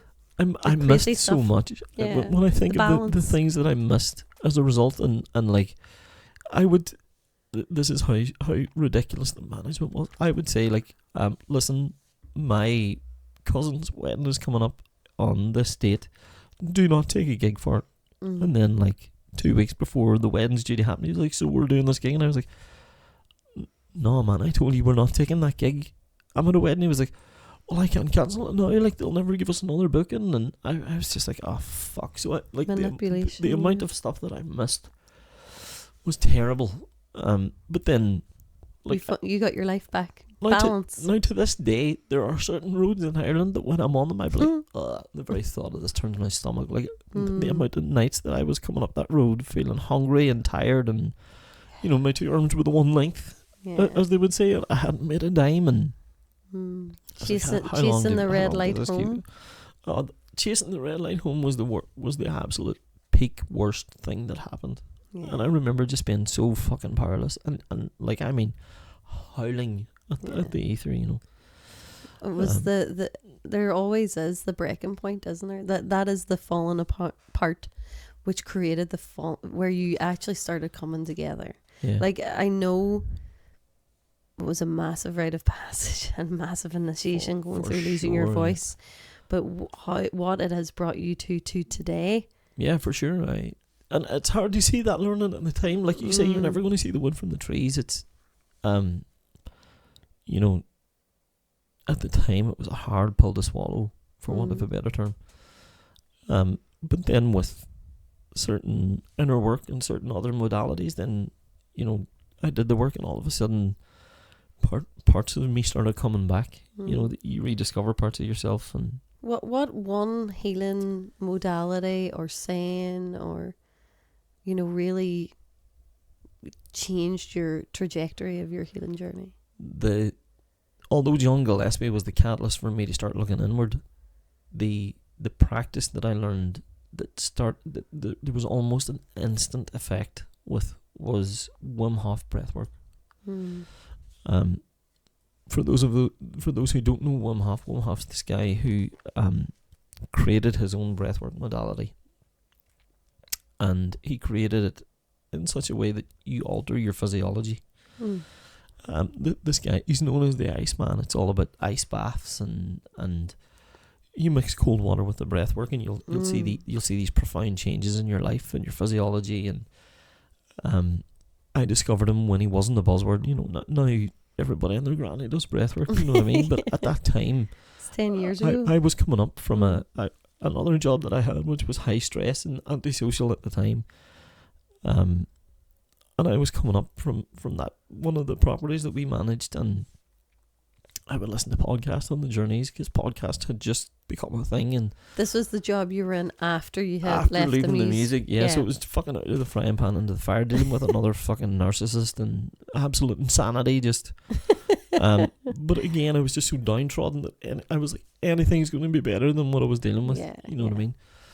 And then I heard this guy on with Tim Ferriss. There was a Tim Ferriss podcast, and it was this guy, and he kind of talked very emphatically, and he sounded a wee bit nuts, and I was like, what the fuck's this guy? And then he talks about this breath work and how they've done studies on him, and he was able to, like, you know, eradicate poisons that were injected into his body by doing the breath work and the cold water therapy. And then they were like, well, you're just a mutant. And he was like, well, I'll teach people to do it. And he taught people to do it. And the model was that there were like 50 people doing it, 50 people who weren't, and the 50 people who weren't nearly died from the toxins that were put into their body, and he was able to teach the other people how to fix it. And I was like, you know what, maybe this guy's onto something.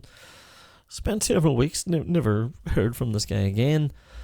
Then maybe 2 months later, heard him on the Joe Rogan podcast, and was like, right, that's the second time this guy has come into my sphere of consciousness.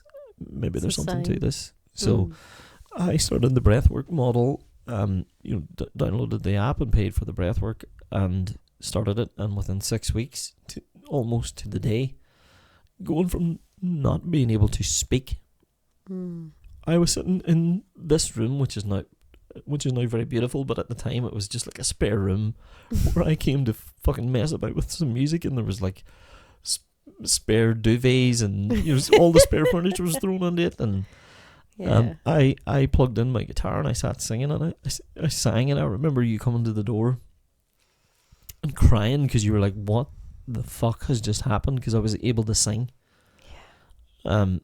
Talk about this drastic fucking change, like, and I attribute that entirely to, and the thing is, my friends to this day will take the piss out of me about this, because they're like, oh, what are you doing your breath work? But it's like, if I don't do my breath work, there's a tangible difference in my voice that day. And if you look at it from just a dropping into space point of view, connecting to your body point of view, relaxing point of view, it's any and all of those things together combined, and energetically I am changing my physiology. I just find it interesting that it was your chosen. You've had so many different experiences of so many different types of medicine, and every part has been, like I always say, the jigsaw. Every piece has played its part. Yeah, for sure. And have moved layers and layers, but it's like Wim Hof's breath work, it was a returning back to your roots with the Rashanaga breath work. Yeah. Thank you. And that's what I say, that Rashanaga breath work, there were commonalities between it and Wim Hof, which is kind of funny, because I know that whenever he was putting his breath work model together, compiling it, he studied all these different breathwork models, and he used Tumo and fire breath and Buddhist breathwork, and you're going to be studying breathwork now as well. Yeah, well, that's the next step for my journey, is that it's been such a commonality in my life over 10 years, and I've seen the tangible changes. 20 years. Well. Oh no, 18 years. 30 years even, if you think about the Rashanaga stuff as well, like, but yeah, if you that'll be the next step for me, is that I want to study a breathwork. I have it picked. I know which one I like, and come this year, August this year, I'll be starting to become a licensed practitioner of that. Watch the space, folks. Witty hear my friends after that, like they'll be like, oh, here he fucking goes with his breathwork again. Happy fucker. Your journey is like. So we've moved through. You've discovered Wim Hof. I remember that day I was tearing up there because Jason couldn't sing a full song. Yeah, it just wasn't happening. Wouldn't happen, like. And he sang a full song, every note, and it was as clear. It was just so clear because Jason had this raspy. And today actually it has not been bad at all. That's because I did breath work this morning. Yeah. I think that's what it is. Yeah. And a cold shower, actually. Now I think I feel like there's been energetic shifts as well. There's been shifted during this podcast for sure. Like the last time I told the story about my birth to someone, I think I did get a wee bit choked up as well. I'm just coming at it from a completely different point of view. When I first heard that story, I would have been thinking about me. Yeah. And that's it. I was like, fuck, that was really traumatic for me. But as you get older, I just think of my dad, 23 years of age, and obviously my mother as well. My mum fucking having to go through that. 2 bits of wains. And mum 100% knowing something was wrong. And just being told, go and take 2 paracetamol, go to your bed. Like the day after I was born, my dad went to that doctor, and like stormed in on him and was like, he says he doesn't know what he was planning to do. And that doctor was like, I know why you're here and I'm so sorry. And Dad was like, no, he was like, you're not fit to work on fucking animals. Like, again, the power of a woman's intuition. This is somebody who had birthed the child before. Of course she fucking knew. Of course she knows. The trauma of that for her, and then just thinking about my daddy sitting under them fucking stairs, like, and not knowing. It's the not knowing. First of all, not knowing something was wrong to begin with. Knowing something was wrong, but not what it was. And then somebody coming out and saying you could potentially lose everything you have now. And then having to sign something. And this has happened, like, actually in my family too, with my grandparents, where they have to decide, is it going to be their wife or their child? Well, apparently... that was before your daddy's time. Yeah. Then it wasn't... They automatically, prioritize the baby. Yeah. Which is actually, it's just like, it's a moral dilemma. How do you even... But anyway, you're here. And I'm here, I'm loud, I'm proud. It's been a journey, and I mean, that only takes us up to Wim Hof breath work and me getting my voice back. There's the journey. There's a lot of stuff. There's a lot of miles on the clock since then. Do you know what I mean? Yeah. A lot of medicines, like plant medicine. Sure, I feel like we have to mention. We definitely will, yeah. Plant medicine. And maybe that's an episode we do on our own again. But I just right now I want to mention, like, you are an advocate of ancestral practices about returning to the land and land-based practices of Ireland, and the plant medicine of Ireland is the Liberty Cap mushroom. Yeah.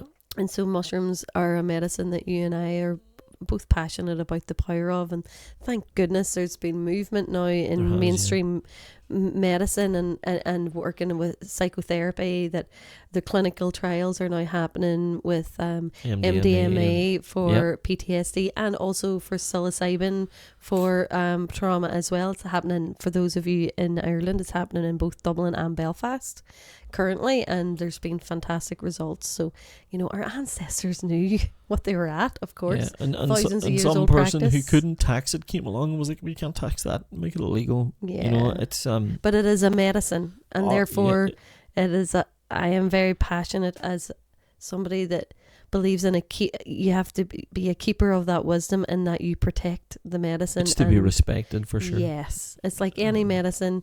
You take a medicine for a specific ailment for a specific time frame. Yeah. You don't just pop it willy-nilly or whatever.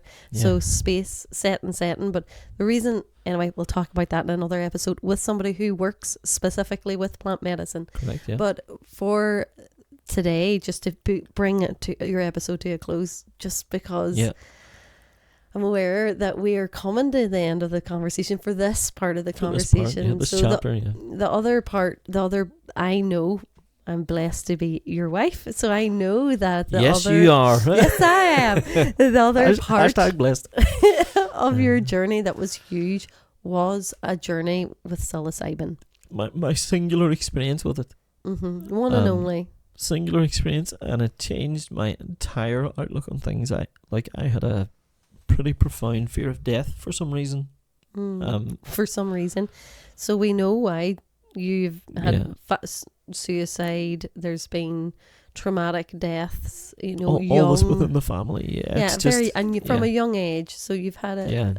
So like, I had this fear of death, and like, even when I was on the road, I had this fear that, like, these irrational fears, like, what if I drive and I go off a fucking road and I die? And it's like, through my own plant medicine experience, like, to cut a long story short, I basically was guided by a voice in the cosmos, and it showed me that death is not to be feared, and that you're part of everything, and everything's connected, and like, the one thing that it told me, which is why we have these, Ruth and I have these tattoos on our arms, these spiral tattoos.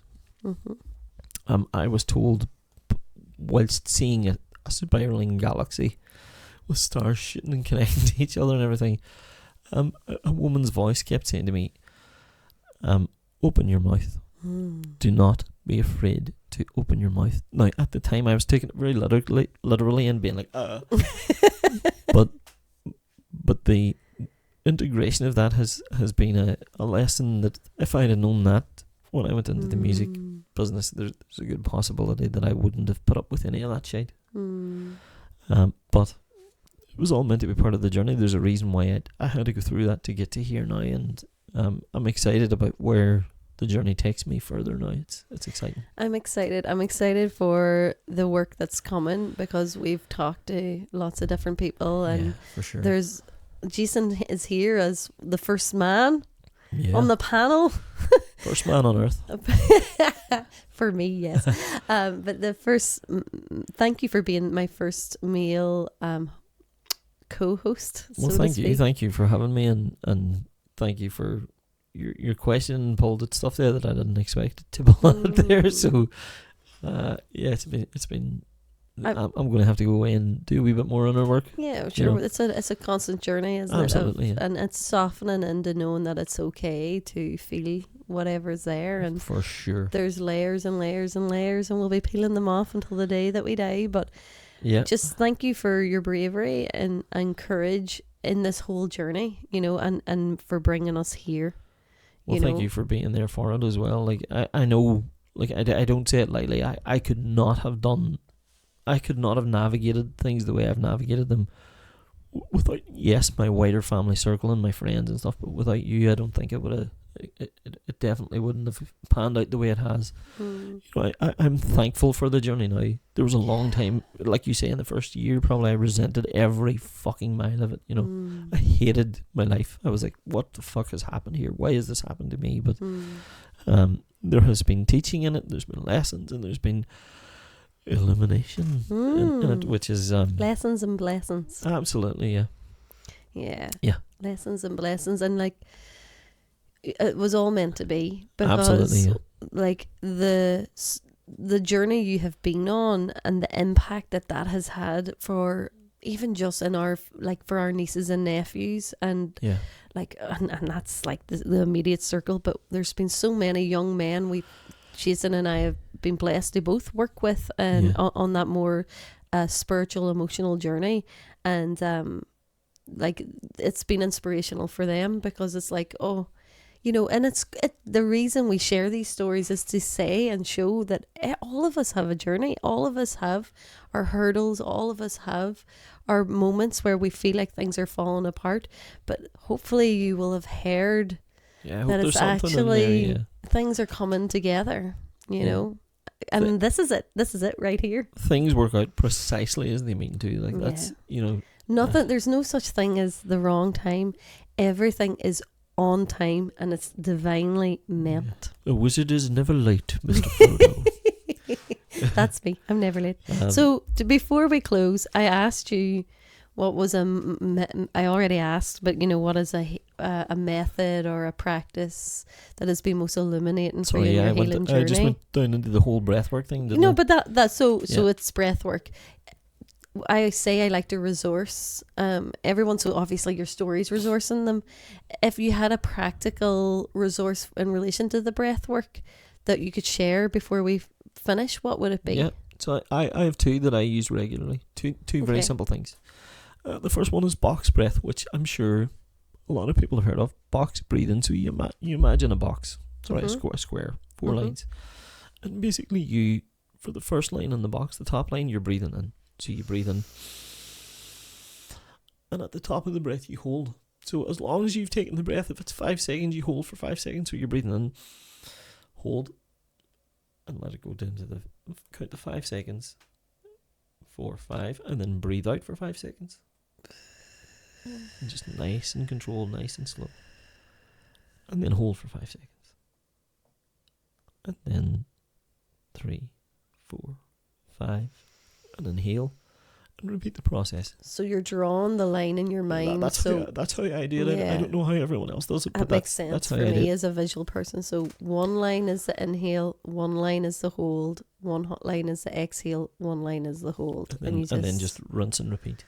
And it creates the box. And I do that for if I'm in a high stress state. So if something has happened that's causing me stress, or I'm afraid, or something like that, I will.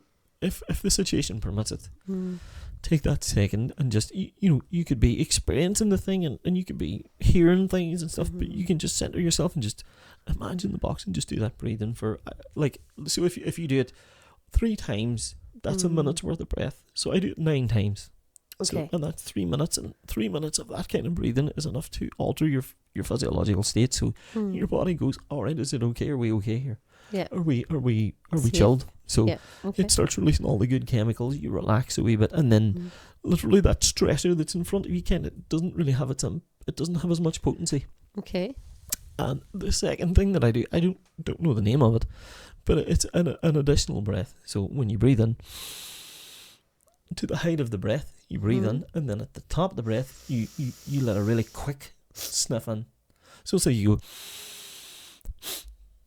and again, nice and easy out. Oh yeah, has a wee hit. and that, first of all, it's oxygenating your body further than you're used to. So it's like breaking the oxygenation cycle in the body. But there's something about it, I don't know what it is, but it again tricks your brain into thinking, so this isn't stressful.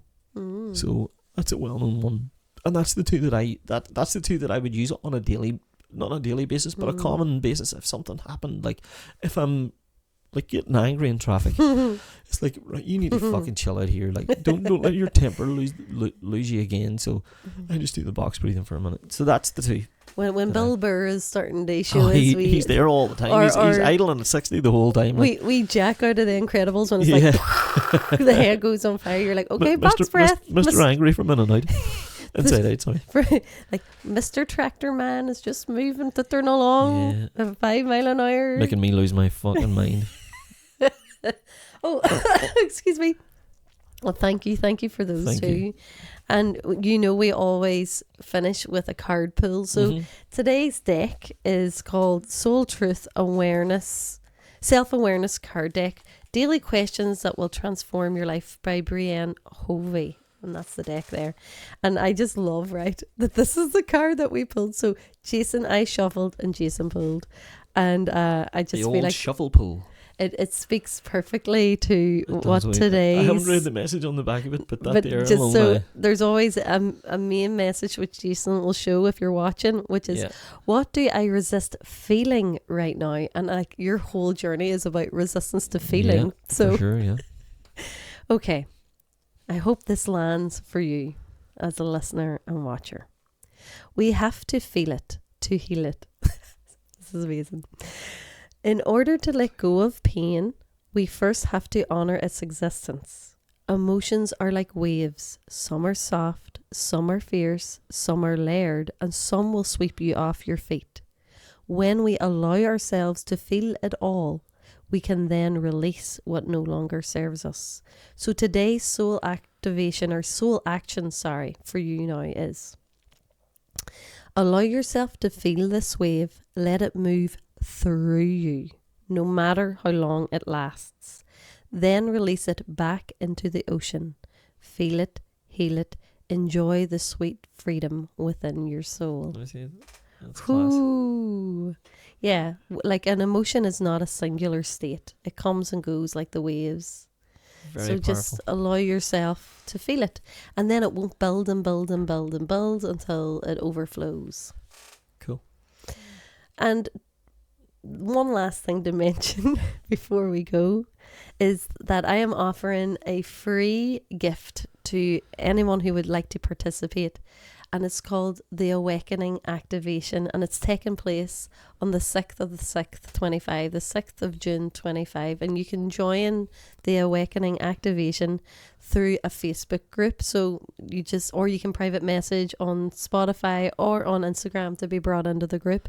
But I will be carrying out a activation there, and that activation is about awakening the voice that we're talking about within, you know, and really allowing yourself to step into your power and to feel your dragon. Yeah. Let the dragon awaken. Let the dragon awaken. Thank you so much, honey. Thank you. I enjoy these talks. I've enjoyed being part of it. And just to say, there's power in what you're doing. And I know that I've kind of been producing it and stuff, but the conversations you've been having are just like, as the guy who gets to edit them I'm sitting going, Jesus, I hope that people get to hear this, because there's so much power and wisdom and what do you call medicine or healing or whatever way you want to put it. There's going to be something in there that will help. Hopefully, please God, help a lot of people. Well, thank you, and thank you for showing the journey of faith, you know, and like disconnection from God, divinity, to reconnection, and through being with yourself and feeling your feelings, you know. Thank you for being vulnerable and sharing the truth of that situation, because I know for our listeners, those watching, they will feel every word of that in your being, because we have all been there in our own lives in different shapes and forms and ways. We have felt that frustration and felt that isolation and felt that questioning, you know, what is the fucking point of this? You know, I think it's a very human, natural reaction of when we're trying to control everything, you know, and are resisting the surrender. And I suppose thank you for surrendering and listening and allowing yourself to feel it all. And because like I'm just so blessed that we're here, and we're blessed to be here. Every day you're blessed. So thank you for being my soulmate, and for sharing in this journey with me, and for sharing your own internal journey with everyone. Thank you. I love you, and thank you everyone for listening and for joining us and sticking with us, because this one was a wee bit longer than normal. But I hope you enjoyed it, and we will speak to you soon, from my heart and womb to yours. Bye. Bye everyone.